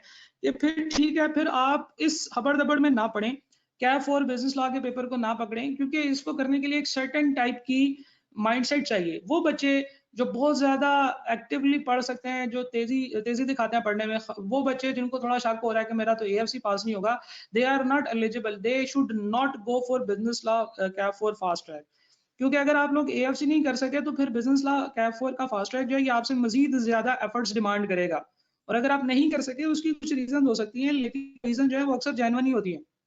ठीक है ना, हम कहते हैं नहीं नहीं सर देखें वो तो पिछली दफा तो ये हो गया था, तो मैं तो बड़ा मोटिवेटेड हूँ, मैं बड़ा ऑप्टिमिस्टिक हूँ, मैं इस दफा इंशाल्लाह कर लूंगा। अक्सर बात ऐसे नहीं होता, क्योंकि जब आप 3-4 महीनों में कोई एक्टिविटी परफॉर्म नहीं कर पाए तो वो आप अगले 2 महीनों में भी परफॉर्म नहीं कर पाएंगे। डिफरेंट टाइप की प्रॉब्लम्स होती हैं। बिजनेस लॉ फास्ट ट्रैक जो है it is a difficult task to do, और अगर आप लोग शुरू करते हैं और बिजनेस लॉ फास्ट ट्रैक में जाते हैं और उसके बाद आप फेल हो जाते हैं तो ये एक बड़ा आपके लिए जो है वो डिसएडवांटेज हो सकता है। लेकिन ऑन दी अदर हैंड अगर आपका बिजनेस लॉ का पेपर अभी इसी अटेम्प्ट में पास हो जाता है तो that is a great boost और उससे आपको बड़ी मोटिवेशन मिलेगी। इसके ऊपर भी हम बात करेंगे। बड़ा दूसरी ऑप्शन ये है कि आप प्री FAR1 पढ़ लें और प्री FAR1 में आप इंट्रोडक्शन टू अकाउंटिंग के वो टॉपिक्स पढ़ लें जो कि FAR1 को शुरू करने के लिए जरूरी हैं। और उसके बाद सितंबर के अटेम्प्ट की जब क्लासेस शुरू हो तो फिर आप सितंबर के अटेम्प्ट के लिए जो पेपर्स हैं ये ग्रुप A के वो आप उठा लें। ठीक है जी, तो ये 2 ऑप्शंस है। एक और ऑप्शन ये हो सकती है कि आप जो 3 पेपर्स हैं कैफ के 1, 2 और 3 या 1, 2 और 4, इन दोनों में से कोई एक लॉन्ग बैच में अभी से रजिस्ट्रेशन करा लें। डिफरेंट इंस्टीट्यूट्स में लॉन्ग बैचेस अनाउंस होते हैं। उस लॉन्ग बैचेस के अंदर जब वो कैफ 1 पढ़ाते हैं ना तो आपको उसके साथ ही प्री FAR1 भी पढ़ा देते हैं। तो ये आपके ऊपर है कि आप प्री FAR1 तो आप लाजमी तौर पे हर सूरत में हर सिचुएशन में पढ़ें, सारे बच्चे पढ़ें, क्योंकि ये एक इंपॉर्टेंट चीज है। और ये इंपॉर्टेंट चीज इसलिए है कि इसकी बेसिस के ऊपर आपके जो कैफ 1 का जो पेपर है आप उसको पढ़ पाएंगे। अगर आप में बिल्कुल भी बेसिक्स नहीं आती हैं और आप कैफ 1 में जाएंगे तो आपको बहुत दिक्कत का सामना होगा, बल्कि आपसे ज्यादा आपके टीचर को दिक्कत का सामना होगा, क्योंकि वो कोई भी चीज बताएगा आप कहेंगे हैं सर वो क्या होती है। ठीक है जी, so this is not good कि आप FAR1 की क्लास में बैठ जाएं without having the basic knowledge of accounting. ये जो 3 ऑप्शंस हैं, इन तीनों ऑप्शंस को डिफरेंट तरीकों से हम लोग प्रेजेंट कर रहे हैं, बच्चों को ऑफर कर रहे हैं। अब मैं आपको वो बातें बता देता हूं कि कौन कौन से बैचेस कहां कहां पे इन तीनों ऑप्शन से मुतालिक शुरू हो रहे हैं। सबसे पहली ऑप्शन आप लोगों के पास ये है कि बिजनेस लॉ का एक फास्ट ट्रैक लाइव बैच हम लोग CMADZ के प्लेटफॉर्म से शुरू कर रहे हैं। CMADZ एक ऑनलाइन लाइव क्लासेस का प्लेटफॉर्म है जहां पे CA की क्लासेस जो है ना वो प्रोवाइड की जाती हैं। जब से कोविड आया और कोविड के बाद ऑनलाइन एजुकेशन का सिस्टम शुरू हुआ तो CMADZ स्टार्टेड इन 2021 और इस वक्त दूसरा जो सेशन चल रहा है इसमें अल्हम्दुलिल्लाह एक बड़ा अच्छी तादाद है स्टूडेंट्स की जो कि यहाँ पे लाइव ऑनलाइन क्लासेस हमसे पढ़ रही है। CMADZ के अंदर सर शकील ताहिर साहब he is our main core teacher of this subject CAF और बिजनेस लॉ। ये उसका एक फास्ट ट्रैक बैच दे रहे हैं जो कि रोजाना डेली लाइव क्लास हुआ करेगी और उसकी टाइमिंग आप लोगों के सामने यहाँ पे लिखी हुई है, 1 बजे से लेकर 2:30 बजे तक। सर शकील इससे पहले एक फिजिकल इंस्टीट्यूट के साथ अटैच रहे और उस इंस्टीट्यूट में उन्होंने यही वाला बिजनेस लॉ का सब्जेक्ट तकरीबन 17 इयर्स और शायद इससे भी ज़्यादा अरसा से वो ये सब्जेक्ट पढ़ा रहे हैं। तो he is very competent and very relevant teacher for this subject और main teacher for the subject of business law. और ये जो पेपर है ये यहाँ पे स्प्रिंग 2022 के टाइम के लिए पढ़ाएंगे। यहाँ पे आपको डेली लाइव क्लास होगी, 6 डेज अ वीक क्लास हुआ करेगी। टाइम आपके सामने है 1 से लेकर 2:30 बजे तक। और उस क्लास के अंदर आपको उसके साथ साथ एक व्हाट्सएप ग्रुप मिलेगा। अगर आपकी कोई क्लास मिस हो जाती है तो उसकी रिकॉर्डिंग्स हमारे एलएमएस पे अवेलेबल होंगी और ये रिकॉर्डिंग्स जो है सारी की सारी एग्जाम के दिन तक आपके पास यानी कि 8 मार्च तक अवेलेबल होंगी। यानी कि क्लासेस खत्म होने के बाद भी आप जो है वो क्लासेस जो हैं उनकी वीडियोस को देख सकते हैं, उनको रिवाइज कर सकते हैं, रिपीट कर सकते हैं, जितना मर्जी आप वीडियो लेक्चर्स देख सकते हैं। एक टेस्ट सेशन होगा जी जिसमें 12 टेस्ट होंगे। ये 12 टेस्ट जो हैं ये आपसे ऑनलाइन हमारा जो पोर्टल है test.cnotes.net उस पे लिए जाएंगे और इस तरीके से आपकी जो पूरी प्रिपरेशन है उसको मेक श्योर किया जाएगा कि हम लोग आपको एग्जाम के लिए ना सिर्फ प्रिपेयर करें बल्कि इस काबिल भी बनाएं कि आप एग्जाम पास कर सकें। 100% कोर्स कवरेज होगी और टीचर की आपको सपोर्ट व्हाट्सएप ग्रुप्स के थ्रू 24/7 अवेलेबल होगी। कोर्स की प्राइस है जी 4500 और आप इस नंबर पे ये जो आपके सामने इस वक्त स्क्रीन पे लिखा हुआ है इस पे आप कांटेक्ट कर सकते हैं। इस सब्जेक्ट की एक फ्री ओरिएंटेशन है यानी कि जो पहले दिन की जो क्लास है वो 12 जनवरी को होगी क्योंकि 12 जनवरी से क्लास शुरू हो रही है। 12 जनवरी को 1 बजे ये जो पहली क्लास है ये फ्री ओरिएंटेशन है और anybody can join this session और आप उस सेशन को ज्वाइन करके ये देख सकते हैं कि किस तरीके से इस वहाँ पे टीचर जो है ना वो कंटेंट आपको प्रेजेंट करेंगे।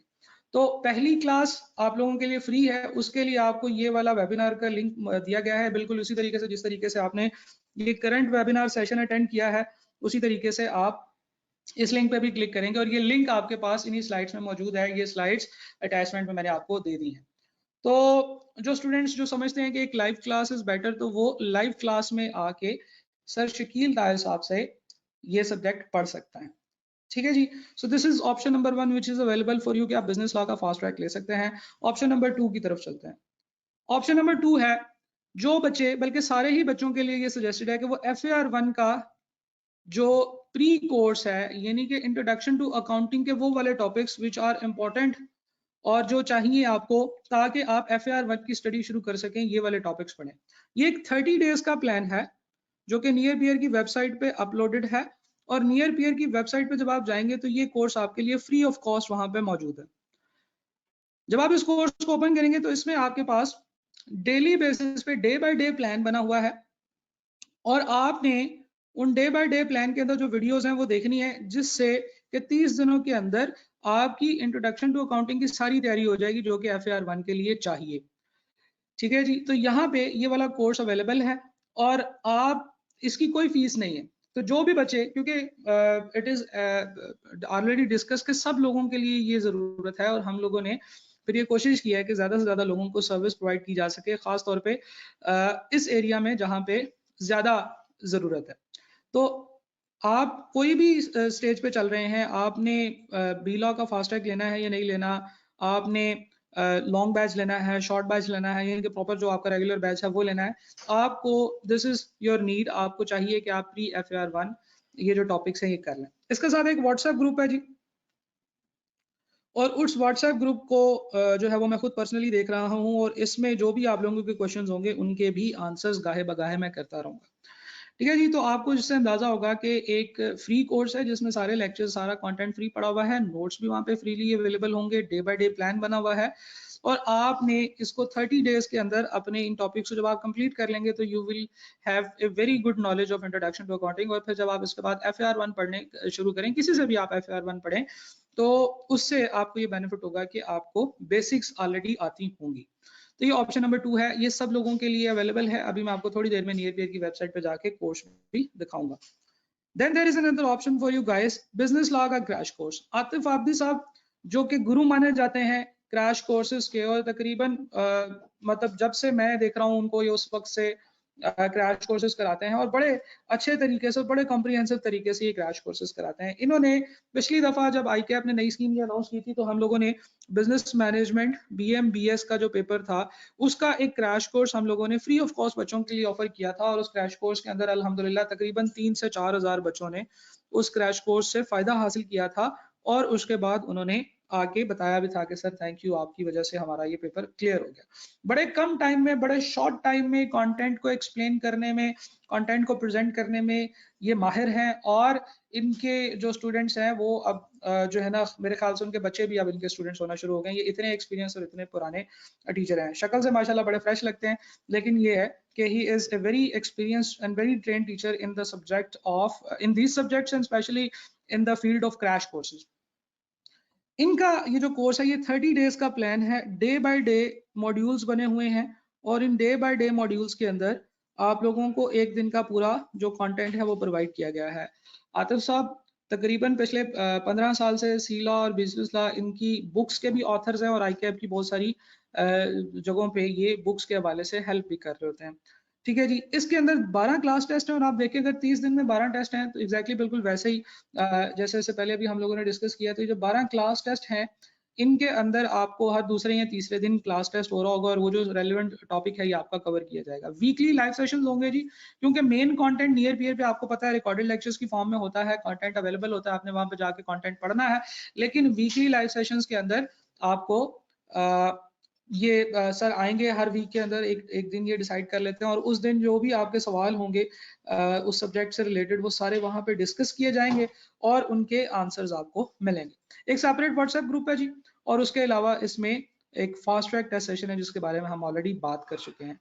ये जो सेशन है इसकी एक ओरिएंटेशन होगी और ये ओरिएंटेशन जो है इसमें बताया जाएगा, इसमें लाइव सेशन के स्केड्यूल्स दिए जाएंगे, इसमें टेस्ट सेशन के स्केड्यूल्स दिए जाएंगे और ये ओरिएंटेशन 11 जनवरी को हो रही है और ये इसका फ्री ज्वाइनिंग का लिंक है। तो ये ओरिएंटेशन भी आप लोगों के लिए फ्री टू ज्वाइन है, आप ज्वाइन कर सकते हैं। Course price is 6000 rupees, as you can see it is written here. और इसके अंदर जो है वो आपको बहुत सारे फीचर्स इंशाल्लाह मिलेंगे और पूरी कोशिश की जाएगी कि आपको ये सब्जेक्ट यहाँ पे पढ़ा के पास करवा दिया जाए, राइट। तो इंशाल्लाह इसमें आपको काफ़ी सारी गाइडेंस और हेल्प मिलेगी, लाइव सेशंस मिलेंगे, व्हाट्सएप ग्रुप के अंदर टीचर की तरफ से रिस्पांस मिलेगा, देयर इज ए टीम जो कि आपको आपके साथ के साथ साथ गाइड कर रही होगी। तो यहाँ से आपको एक बड़ा बेनिफिट मिल सकता है। इसके अलावा एक और ऑप्शन की तरफ चलते हैं जी, which is already discussed long batch. आप 3 सब्जेक्ट का लॉन्ग बैच ले सकते हैं, नियर पियर के ऊपर भी अभी एनरोल किया जा सकता है और CMADC के ऊपर भी अभी एनरोल किया जा सकता है। नियर पियर की फैकल्टी लाइन आप लोगों के सामने इस वक्त मौजूद है। आप ये faculty line I am sure कि आप लोगों के लिए बड़ी रिकग्नाइजेबल होगी। लाहौर के बल्कि इवन पाकिस्तान के बहुत सारे मशहूर टीचर्स जो कि अपने डिफरेंट इंस्टीट्यूट्स में काफ़ी अच्छे लेवल पे पढ़ा रहे हैं, उन सब के नाम आपको यहाँ पे नजर आएंगे। नियर पीयर के ऊपर ये टीचर्स मौजूद हैं। सिमिलरली CMADC के ऊपर, जैसा कि मैंने पहले जिक्र किया कि CMADC के ऊपर हम लोग लाइव क्लासेस कराते हैं और नियर पीयर के ऊपर रिकॉर्डेड लेक्चर्स होते हैं। बाकी उसके अलावा तमाम जो आपको सर्विसेज हैं वो बिल्कुल सेम मिलती हैं।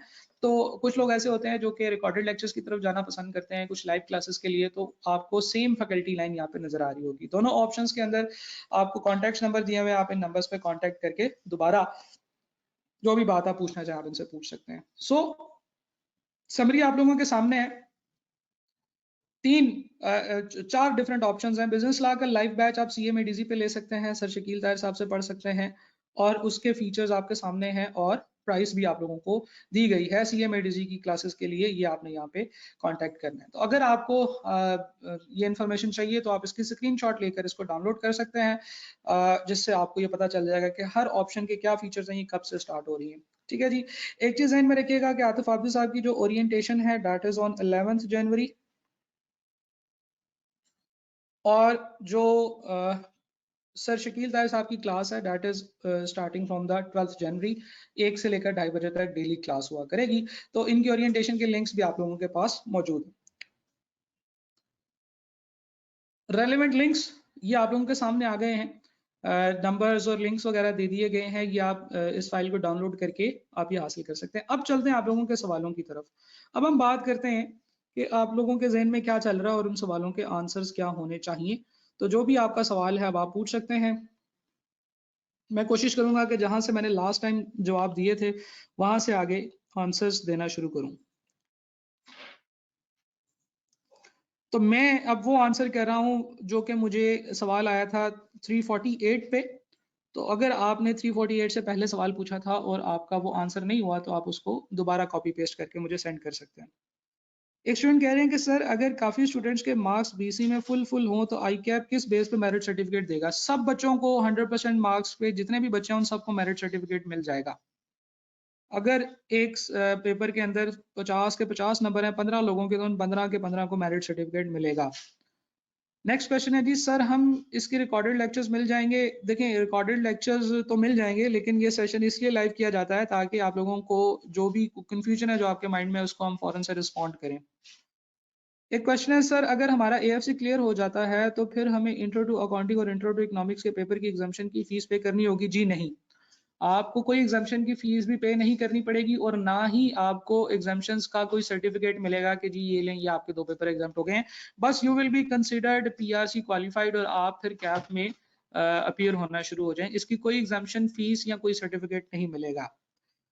क्वेश्चन है सर जिन्होंने अकाउंटिंग आईकॉम में पढ़ी है उनको भी आगे मुश्किल हो सकती है? नहीं, मेरे ख्याल से अगर आपने ऑलरेडी अकाउंटिंग पढ़ी है तो it is not a very difficult task for you to understand the concepts. तो आप प्री एफएआर 1 को स्किप कर सकते हैं या ऐसे करें कि प्री एफएआर 1 का कोर्स अभी मैं आपको दिखाता हूँ जी। अगर आप नियर पियर की वेबसाइट पे जाएं और वहां पे आपको ये कोर्स नजर आएगा जी, उससे होगा ये कि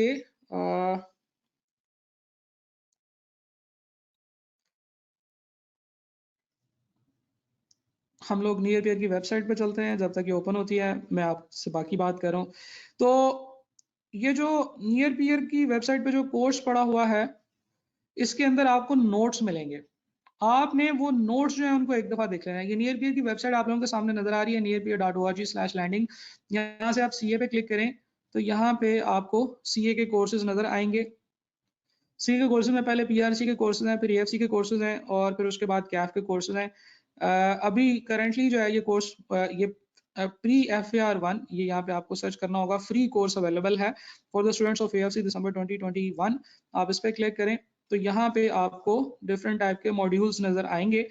जैसे यहाँ पे आपको इस जगह पे लिखा हुआ नजर आ रहा होगा कि जनाब यहाँ पे क्लिक करें और नोट्स डाउनलोड कर लें। आप वो नोट्स डाउनलोड कर लें और आप एक दफा उनको रिव्यू जरूर कर लें, जिससे आपको अंदाजा हो जाएगा कि are you able to do your accounting on the basis of your ICom और नॉट। और उससे अगर आपकी वो चीजें हो रही हैं तो फिर ठीक है, फिर आपको वो करने की जरूरत नहीं।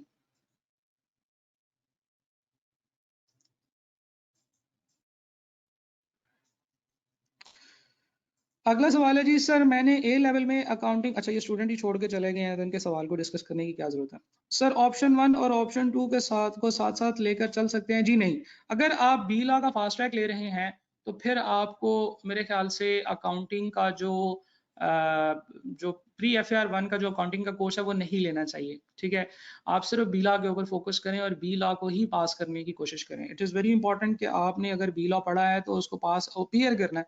जो प्री एफएआर 1 है वो तो आप बी लॉ का पेपर 8 तारीख को देने के बाद अगले 15 से 20 दिन में भी कर सकते हैं। प्री एफआईआर 130 डेज का प्लान है, तो अगर आपके पास टाइम है तो आप बी लॉ का पेपर देने के बाद आएँ और एक एक दो दो दिन में जो टॉपिक्स हैं उनको कंप्लीट करके आप अपने एफआईआर 1 के टॉपिक से पहले इस चीज को मेक श्योर कर सकते हैं। एक स्टूडेंट का क्वेश्चन है सर ए लेवल में अकाउंट्स इकोनॉमिक्स और बिजनेस देने के बाद भी प्री एफआईआर 1 देना जरूरी है? देखें प्री एफआईआर 1 देनी नहीं है आपने, आपने ये पेपर नहीं देना, ये पढ़ना है बस ताकि आपको अकाउंटिंग की बेसिक्स समझ आ जाएं। अगर आपको अकाउंटिंग की बेसिक्स आती हैं तो फिर ये प्री एफआईआर 1 का कोर्स जो कि फ्री पढ़ा हुआ है ये आपको पढ़ने की जरूरत नहीं है। नेक्स्ट क्वेश्चन है sir can we pick 4 CAF subject for September and easily clear them? जी आप कर सकते हैं। देखें टेक्निकली देखा जाए तो जब हम 3 पेपर्स 6 महीनों में जिक्र करते हैं तो इसका मतलब है कि हम हर पेपर को 2-2 महीने दे रहे हैं। तो अब अभी अगर आपके पास 9 महीने हैं तो आप 4 पेपर्स कर सकते हैं। तो आप लॉन्ग बैच में 4 पेपर्स भी पिक कर सकते हैं। थोड़ा सा डिफिकल्ट है लेकिन किया जा सकता है, इसमें कोई मुश्किल मतलब कोई बहुत ज़्यादा इनएबिलिटी नहीं है, इम्पॉसिबल नहीं है, लेकिन थोड़ा सा आपको मेहनत ज़्यादा करनी होगी। क्योंकि होता ये है कि जब एग्जाम्स आते हैं ना तो हर अगले दिन एग्जाम जब होता है तो फिर उसमें बच्चे फंस जाते हैं। क्योंकि आखिरी दिनों में जाके वो चीज़ें हैंडल करना थोड़ा सा मुश्किल होता है। शुरू-शुरू में तो हम सोच रहे हैं कि 9 महीने हैं, 9 महीनों में 4 पेपर किए जा सकते हैं, लेकिन आप ये भी सोचें कि 1 हफ्ता है जिसमें आपने 4 पेपर अपीयर करने हैं। अभी ICAP की जो डेट शीट है वो बड़ी अच्छी है, अगर आप पहले 4 का पेपर ले रहे हैं तो आपको हर पेपर में एक-एक छुट्टी आ जाती है। लेकिन फिर भी ये थोड़ा-सा मुश्किल हो जाता है, जिसको अभी से आप अगर शुरू से प्लान करके चलेंगे तो फिर आप एक अटेम्प्ट में 4 पेपर अपीयर कर सकते हैं, किए जाने चाहिए अगर आप समझते हैं कि आप इसको हैंडल कर लेंगे। पेमेंट कैसे करनी है उसके लिए रेलेवेंट नंबर्स आपके सामने नज़र आ रहे हैं, आप उन नंबर्स पे कॉन्टैक्ट करें, वो आपको फर्दर गाइड करेंगे। सर ICAP तो अभी सिर्फ एक-एक मेरिट सर्टिफिकेट पर सब्जेक्ट देता है। नहीं जनाब, ICAP एक से ज़्यादा मेरिट सर्टिफिकेट पर सब्जेक्ट भी देता है। पेमेंट के वाले से मैंने आपको बता दिया है, बच्चा दोबारा पूछ रहा है। जिनके पास बैंक अकाउंट नहीं है वो पेमेंट कैसे करें? अगेन उस नंबर पे कांटेक्ट करें, वो आपको पेमेंट के डिफरेंट मेथड्स बता सकते हैं। बैंक अकाउंट होना ज़रूरी नहीं है, आप किसी भी बैंक में जाके पेमेंट करा सकते हैं। आप ईज़ी पैसा, आप जैज़ कैश वगैरह से पेमेंट भी ट्रांसफ़र कर सकते हैं। उसके लिए आपको ये जो दोनों नंबर्स हैं, ये आपके सामने लिखे हुए हैं। अगर आप सर शकील ताहिर साहब की क्लास लेना चाहते हैं लाइव, तो फिर आप CMADC वाले नंबर पे कांटेक्ट करें। अगर आतिफ साहब की बी लॉ का फास्ट ट्रैक क्रैश कोर्स लेना चाहते हैं जो कि नियर पियर पे रिकॉर्डेड फॉर्म में मौजूद है, तो आप दूसरा जो नियर पियर का नंबर है इस पे कांटेक्ट करें।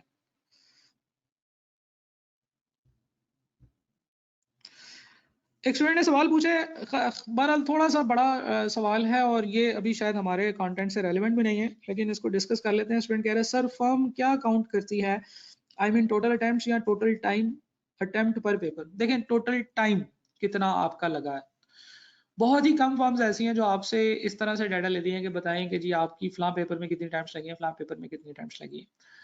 ज़्यादा जो फर्म्स जिस चीज़ को कंसिडर करती हैं या आपको जो चीज़ देखनी चाहिए वो ये है कि as early as possible after starting your CAF आप अपना कैफ क्लियर कर लें। ठीक है जी, so this was the last question जो इस वक्त मेरे पास है जी। और अगर किसी का कोई सवाल है तो आप लोग पूछ लें जी, मैं आपको 2 मिनट का मजीद वक्त दे रहा हूँ। एक क्वेश्चन है जी, सर हम बी लॉ देंगे तो हमारी एक अटेम्प्ट बढ़ जाएगी? देखिए अटेम्प्ट काउंट उस तरह से जैसे मैंने आपको बताया ना, फर्म काउंट नहीं करती अटेम्प्ट को। फर्म नॉर्मली काउंट कर रही होती है कि आपने कितनी देर में अपना कैफ क्लियर किया है। तो अगर आप बी लॉ का पेपर देंगे और बी लॉ आपका पास हो जाएगा तो फिर आपकी एक ही अटेम्प्ट है ना। देखिए आप कभी भी बी लॉ में अपीयर होंगे और आप पास कर लेंगे पहली दफा में, तो आपकी एक ही अटेम्प्ट काउंट होगी। अभी जो मार्च की डेट है इसमें बी लॉ का पेपर देने से आपकी अटेम्प्ट नहीं बढ़ेगी, ठीक है? क्योंकि आप 12 रजिस्टर तो ICAP में 1 मार्च से ही हो रहे हैं फॉर कैफ। रजिस्टर होने से इस बात से ये मुराद है कि ICAP आपको कंसिडर करेगा कि आपने 1 मार्च से रजिस्ट्रेशन अपनी करवाई है। तो इससे कोई फ़र्क इतना नहीं पड़ेगा।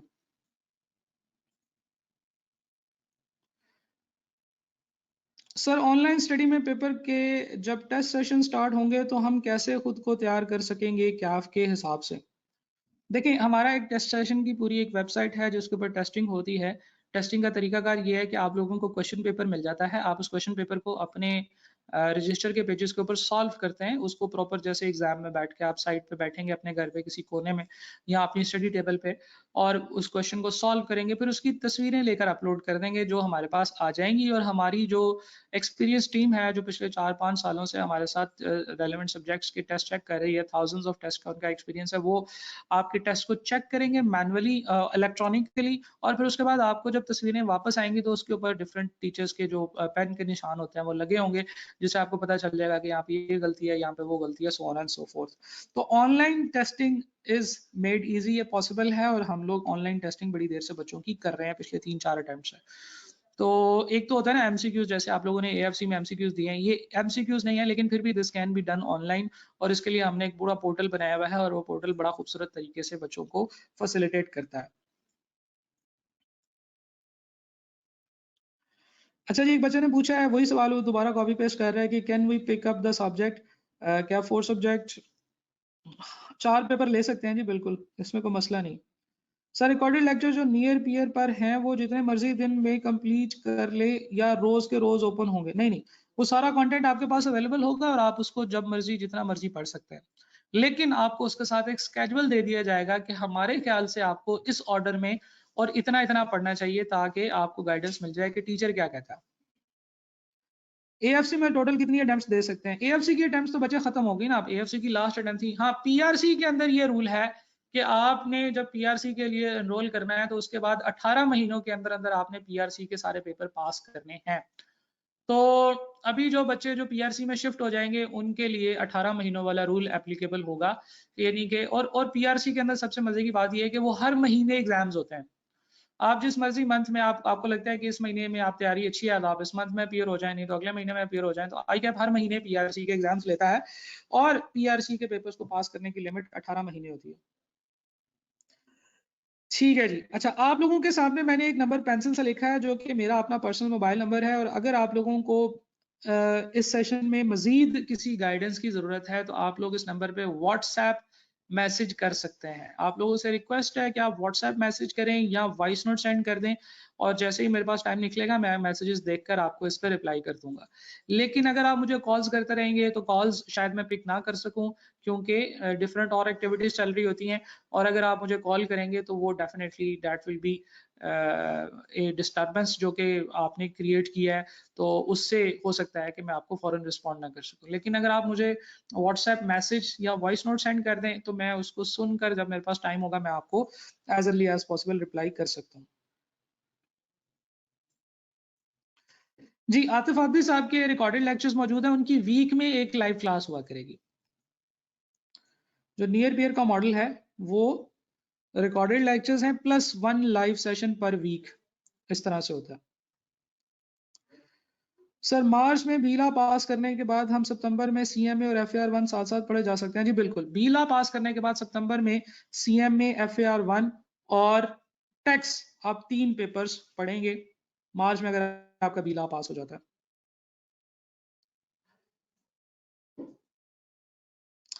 एक बच्चे ने सवाल पूछा, वेदर वी टेक मार्च 2022 और सितंबर 22 attempt, our time will start from March 1 2022 question mark? yes। आप सितंबर की अटेम्प्ट लें या मार्च की अटेम्प्ट लें, आपकी रजिस्ट्रेशन का जो टाइम है वो 1 मार्च 2022 से स्टार्ट होगा। इसलिए मैंने आपको एग्जैक्ट डेट लिखी है कि आप 1 मार्च 2026 तक आपने सारे कैप के पेपर पास करने हैं। पीआरसी 4 और 3 इकट्ठे देने पड़ेंगे। इकट्ठे देने से मुराद ये है कि यस, ये एक ही मंथ में आप दे सकते हैं, और लेकिन उनके पेपर आगे पीछे होंगे, एक दिन एक पेपर होगा, अगले दिन दूसरा पेपर हो सकता है। ठीक है, यानी कि अलग अलग पेपर्स है ना, इकट्ठे नहीं दे सकते ना हम एक ही अटेम्प्ट में इनको दे सकते हैं। जैसे आज आपका पीआरसी 3 का पेपर होगा तो कल हो सकता है पीआरसी 4 का पेपर हो, लेकिन ये एक पेपर में दोनों चीजें नहीं पूछी जाती, ये अलग अलग पेपर्स होते हैं और अलग अलग सब्जेक्ट्स हैं, तो इसलिए इनको आप अलग अलग एक ही अटेम्प्ट में क्लियर कर सकते हैं। ठीक है, यानी कि कम से कम फिर आप 3 पेपर दे रहे होंगे ना, एक तो वो जिसकी वजह से आपका एएफसी फेल हुआ और 2 ये पेपर्स।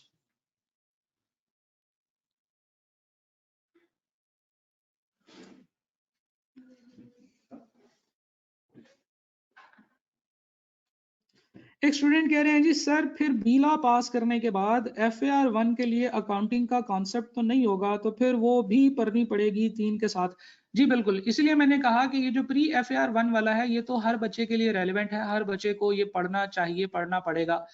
लेकिन फिर आप ऐसा करेंगे कि जब आप बी लॉ का पेपर दे देंगे उसके बाद, यानी कि 8 मार्च को आपका बी लॉ का पेपर होता है, और डिफरेंट कॉलेजेस में जो एफएआर1 की जो क्लासेस स्टार्ट होंगी ना वो 27, 28 या 29 मार्च को शुरू होंगी। इसके दरमियान में आपके पास 2 से ढाई हफ्ते होंगे जिनमें आप थोड़ा बहुत बेसिक अकाउंटिंग उस वक्त पढ़ेंगे, और क्योंकि आपके पास और कोई काम नहीं होगा इसलिए आप उसको ज्यादा स्पीड से पढ़ेंगे। मैंने जो आपको डेली प्लान दिया है वो 23 दिन का प्लान है, एक्चुअली वो 23 डेज का प्लान है, और उसमें जो एक एक दिन उसमें हर टॉपिक के बाद एडिशनल है। जैसे फॉर एग्जांपल अभी हम यहाँ पे आते हैं ना, तो यहाँ पे है सबसे पहले जो पहला मॉड्यूल है वो है basics of accounting, double entry and book keeping. अगर आप इसमें जाएंगे, इस पर क्लिक करेंगे, तो इसमें आपको डे बाय डे प्लान नजर आएगा कि पहला दिन जो है वो आपका आपने ये पढ़ना है, दूसरे दिन ये पढ़ना है। डे 1 पे क्लिक करेंगे तो आपको डे 1 की 3 वीडियोस नजर आएंगी, और ये 3 वीडियोस कुल मिला के मेरे ख्याल से ज्यादा 40 से 50 मिनट का वीडियो कंटेंट होगा। डे 2 जो है, डे 2 में देखें 2 ही वीडियोस है, वीडियो नंबर 4 और वीडियो नंबर 5। हो सकता है किसी दिन में सिर्फ एक ही वीडियो हो सकता है किसी दिन में 3 वीडियोस हो, 5 हो, 3, 4 या 5, ज्यादा से ज्यादा 5 वीडियोस हैं एक दिन में जो आपने देखनी है, तो ये फिर भी आप कवर कर सकते हैं। लेकिन इसमें कुछ डेज ऐसे भी हैं जिनके अंदर आपको कोई वीडियो नजर नहीं आएगी उस डे, जैसे ये डे नंबर 9 है, ये ब्रेक है, ये आपकी रिवीजन का दिन है कि अगर पिछले 8 दिन में अगर आपकी कोई चीज रह गई है तो वो आप रिवाइज कर लें। तो कहने का मतलब ये है कि हम बी लॉ का पेपर देने के बाद ये जो सब्जेक्ट है ना, इसकी तैयारी आप कर सकते हैं। तो इसलिए ज्यादा वक्त जाया नहीं होगा, आपने परेशान नहीं होना इस चीज के ऊपर। जी बिल्कुल, तब तक फ्री होगा, उसके बाद भी फ्री होगा, आप परेशान ना हो। हमारा टाइम मार्च बिजी।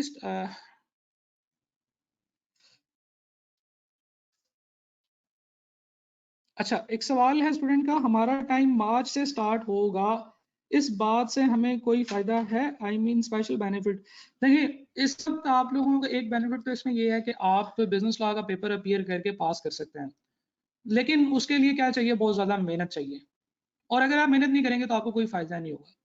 कहने का मतलब ये है कि मेहनत, जैसे मैंने बिल्कुल सबसे पहले शुरू में बात की कि आपको अपनी तरफ से इनपुट देना होगा, फिर ही आप किसी अपॉर्चुनिटी का फायदा उठा सकते हैं। Yes, there is an opportunity कि आप इस तरीके से इसको लेकर चलें बी लॉ के अंदर, और फिर उसके बाद आप ये मेहनत को जारी रखें, तो फिर आप इसी अटेम्प्ट में अपने बाकी रिमेनिंग पेपर जो है ना, वो उनकी प्लानिंग कर लें, और फिर उसके बाद मार्च में आप अपना जो आखिरी पेपर है वो देकर इसको क्लियर कर लें। ठीक है जी, इसके लिए मैं आपको ले चलता हूँ जी अटेम्प्ट प्लानिंग के ऊपर। हमारी जो अटेम्प्ट प्लानिंग की स्लाइड है, हम उसके ऊपर चलते हैं, जो कि आई थिंक किसी वजह से स्किप हो गई थी। देखें आपके सामने है कि आइडियली क्या होना चाहिए। आइडियल सीक्वेंस तो ये है कि आप सितंबर में 3 पेपर्स दें, कैफ 1, कैफ 2 और कैफ 4। मार्च 23 में कैफ 3, 5 और 7 दें, और सितंबर 2023 में कैफ 6 और 8 दें। और अगर अनफॉर्चुनेटली इस ग्रुप में से कोई पेपर फेल होकर यहाँ पे आ जाए तो ये दें। अब क्योंकि आप सितंबर की अटेम्प्ट के लिए आपके पास अभी 9 महीने हैं, तो इट इज बेटर कि आप इतनी मेहनत करेंगे ये 3 पेपर पास कर लें। तो ये आइडियल सीक्वेंस है, ये फेल सेफ अप्रोच है, ये इजी मेथड है कि आप लॉन्ग बैच में एडमिशन ले लें कैप 1, 2 और 4 का, और इसको पास करने की कोशिश करें, फिर मार्च 2023 में आ जाएं, आप 3, 5 और 7 ले लें, ठीक है जी, और इसके बाद सितंबर 2023 में आ जाएं और आप कैप 6 और 8 ले लें। लेकिन आपका सिनेरियो जो है वो ये है कि आप भी मार्च में बीला अपीयर करना चाहते हैं, बीला में फुल मेहनत करनी है, और इसी मेहनत को आपने कंटिन्यू रखना है, सितंबर में ये 3 पेपर्स अपीयर करने हैं, फिर आपके 4 पेपर पास हो जाएंगे। 4 पेपर इंशाल्लाह पास होने के बाद आपने मार्च 2023 में प्री रिजल्ट में कैफ 5, कैफ 6 और कैफ 8 शुरू करना है, और पोस्ट रिजल्ट में कैफ 7 शुरू करना है। यानी कि अगर आप इतना अच्छा चल रहे हैं, अगर आपको चीजें इतनी अच्छी समझ आ गई हैं कि आपने 2 महीने में बीला तैयार करके दिया, पास हो गया, आपने 3 महीनों में 3 पेपर तैयार करके दिए, वो भी पास हो गए, तो फिर आपको 4 पेपर्स के लिए जाना चाहिए, फिर आपकी ये सितंबर 2023 की अटेम्प्ट का टाइम बचेगा। लेकिन अगर आपने बीला में मेहनत करना शुरू कर दी, बीला भी अभी उठा लिया जज्बाती होके, और आगे ठीक से मेहनत नहीं की, तो फिर ये इस हबड़ दबड़ का आपको फायदा नहीं होगा।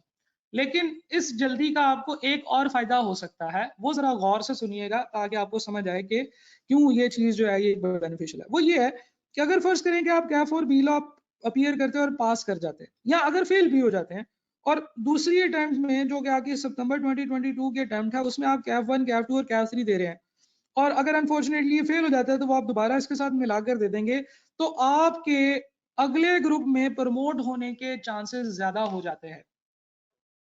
तो बी लॉ का पेपर मार्च में इसलिए देना चाहिए ताकि आप मार्च 2023 में अपने आखिरी 4 पेपर देकर उसको पास कर सकें, या इसलिए देना चाहिए कि आप जल्दी ग्रुप बी में पहुंच जाएं। ये 2 आपको फायदे हो सकते हैं मार्च में। लेकिन अगर आपने अभी पेपर भी उठा लिया बी लॉ का और मेहनत भी नहीं की, और इसी तरह के जो बहाने हैं जो कि अभी आपने एएफसी में किए हैं वही आपके आगे कंटिन्यू रहे, इसी तरह की एक्टिविटीज रही और आप मेहनत करने में कामयाब ना हुए, तो फिर ये टाइम पीरियड आपका 2 साल से भी आगे का जा सकता है। ठीक है जी, so this is the benefit of taking B law from B law in March 2022। Atif साहब की क्लासेस कब से ले सकते हैं? आतिफ साहब की क्लासेस हम पढ़ सकते हैं आज से ही, आप कांटेक्ट कर सकते हैं नियर पियर से, और नियर पियर आपको इसमें एडमिशन दे देगा। क्लासेस जो हैं बहरहाल वो आई थिंक 12 तारीख से अवेलेबल होना शुरू हो जाएंगी, वहां पे day by day lectures upload हो जाएंगे और वो आप पढ़ सकते हैं। ठीक है जी। एफ ए आर वन तो अभी से लेक्चर्स अवेलेबल हैं, आप वेबसाइट पे जाएं, आप FAR1 में इसको ओपन करें तो आपको अभी से आप डे 1 के लेक्चर्स पढ़ना शुरू कर सकते हैं। वीडियो 1 यहाँ पे क्लिक करेंगे तो वीडियो प्ले हो जाएगी।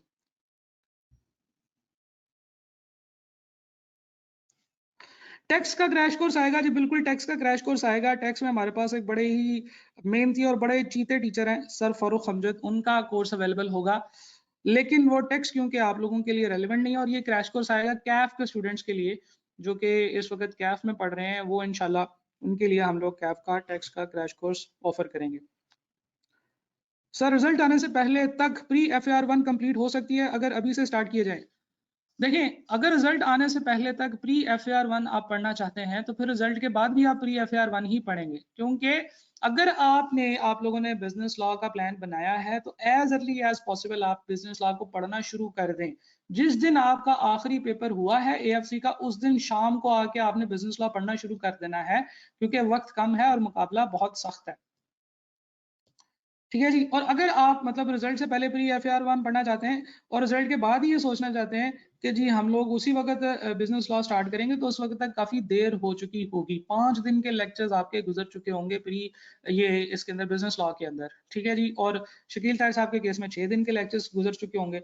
तो वो एक अच्छी अप्रोच नहीं है, क्योंकि अगले कुछ दिनों में आपने क्या करना है। अगर आपने ये प्लान बनाया हुआ है कि आपने बिजनेस लॉ का फास्ट ट्रैक लेना है, रिकॉर्डेड लेना है या लाइव लेना है, इन दोनों केसेस में आपको अभी से एज अर्ली एज पॉसिबल इसको शुरू कर देना चाहिए।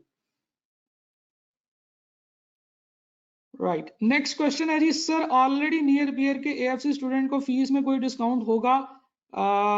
ये तो नियर बियर वाले बता सकते हैं। देखिए, अगर आप लोग फास्ट ट्रैक लेना चाहते हैं तो इसमें मैं आपको ये बता दूं कि फास्ट ट्रैक ऑलरेडी बहुत ही ज्यादा डिस्काउंटेड प्राइस पे है। अगर आप दूसरे टीचर्स के जो कि उतने मशहूर या उतने ब्रांडेड टीचर्स भी नहीं हैं, उनके फास्ट ट्रैक्स देखें तो कोई 20,000 का दे रहा है, कोई 10,000 का ऑफर कर रहा है। तो इस वक्त जो नियर पियर पे प्राइस है, that is very good price for everyone. ठीक है जी, हर स्टूडेंट के लिए वो प्राइस है, और वो हम लोगों ने सब बच्चों को ही ये बेनिफिट दिया है कि आप लोग आके उसको इंतहाई कम प्राइस में पढ़ सकते हैं। सर प्री रिजल्ट और पोस्ट रिजल्ट का क्या मतलब है? देखें, प्री रिजल्ट वो क्लासेस होती हैं जो कि स्टार्ट हो जाती हैं मार्च के एंड पे जाके। ठीक है जी। फॉर एग्जांपल सितंबर के महीने अटेम्प्ट की अगर हम बात कर रहे हैं तो वो बिल्कुल शुरू से ही स्टार्ट होता है, उस वक्त वो क्लासेस स्टार्ट हो जाती हैं। फिर कुछ क्लासेस ऐसी होती हैं जो रिजल्ट आने के बाद स्टार्ट होती हैं। तो आप समझ लेंगे प्री रिजल्ट 4 महीने का सेशन होता है, पोस्ट रिजल्ट 2.5 महीने का सेशन होता है, जिसमें आपको सेम सिलेबस पढ़ाया जाता है।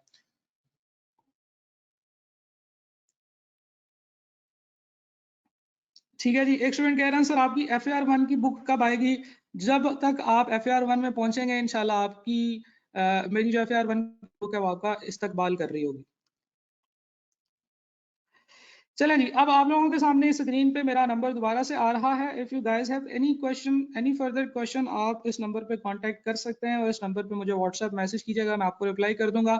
हाँ, एडमिशन्स के लिए आपने इन नंबर्स पे करना है। ये ना होगा मुझे मैसेज करके कह रहे हो सर जी वो मैंने फलां क्लास में एडमिशन लेना है, तो वो फिर मैं आपको इनमें से किसी एक रेलेवेंट नंबर की तरफ ही रेफर कर दूंगा। अगर कोई ऐसी बात है जो इस सेशन के मुतालिक आप पूछना चाहते हैं, या कोई और मशवरा आप करना चाहते हैं, कोई बात पूछना चाहते हैं, तो आप इस नंबर पे मुझे व्हाट्सएप मैसेज कर सकते हैं। आप लोगों के क्वेश्चंस खत्म हो चुके हैं, तो इंशाल्लाह इसके ऊपर जो है ना वो फिर आपसे दोबारा बात होगी। अच्छा, एक बड़ा मजे का सवाल है, वो डिस्कस कर लेते हैं। स्टूडेंट कह रहा है सर ये बीला की 30 डेज की क्रैश कोर्स है और FAR1 का जो है वो भी 30 दिन का है, तो ये अभी तो हमारे एग्जाम में 2 मंथ्स हैं, तो फिर हम बीला का क्रैश कोर्स भी कर लेते हैं, FAR1 भी कर लेते हैं। FAR1 जरूरी नहीं है, बल्कि आप देखें FAR1 बाद में भी पढ़ा रहेगा, बाद में भी, यानी कि मई जून तक पढ़ा रहेगा, आप टेंशन न लें। FAR1 आपके पास जब टाइम आप उस वक्त कर लीजिएगा। अगर आप बी लॉ कर रहे हैं तो फिर आप FAR1 को थोड़ा डिले कर लें। अगर आप बी लॉ नहीं कर रहे तो फिर आप FAR1 को कल से ही, बल्कि आज से ही पढ़ना शुरू कर सकते हैं। Thanks Shastri is really helpful, जज़ाकल्लाह जी, आपका भी बहुत शुक्रिया, आपने सेशन अटेंड किया। Thanks for IT last assignment. अच्छा, IT की लास्ट असाइनमेंट को मैंने कभी भी लास्ट असाइनमेंट नहीं कहा, ये आप लोग ही QM की वजह से उसको लास्ट असाइनमेंट कहते हैं, मैं तो उसको प्रैक्टिस सेट कहता हूँ। सर बी लॉ की स्टडीज किधर से करेंगे, मतलब बुक और ICAP बोथ? वो आप अपने रेलेवेंट टीचर से पूछेंगे, वो आपको बताएंगे। ठीक है जी, जज़ाकल्लाह, बहुत शुक्रिया आप लोगों का, थैंक यू वेरी मच। आप लोगों से मुलाकात होगी फिर किसी और लाइव सेशन में। अल्लाह हाफिज।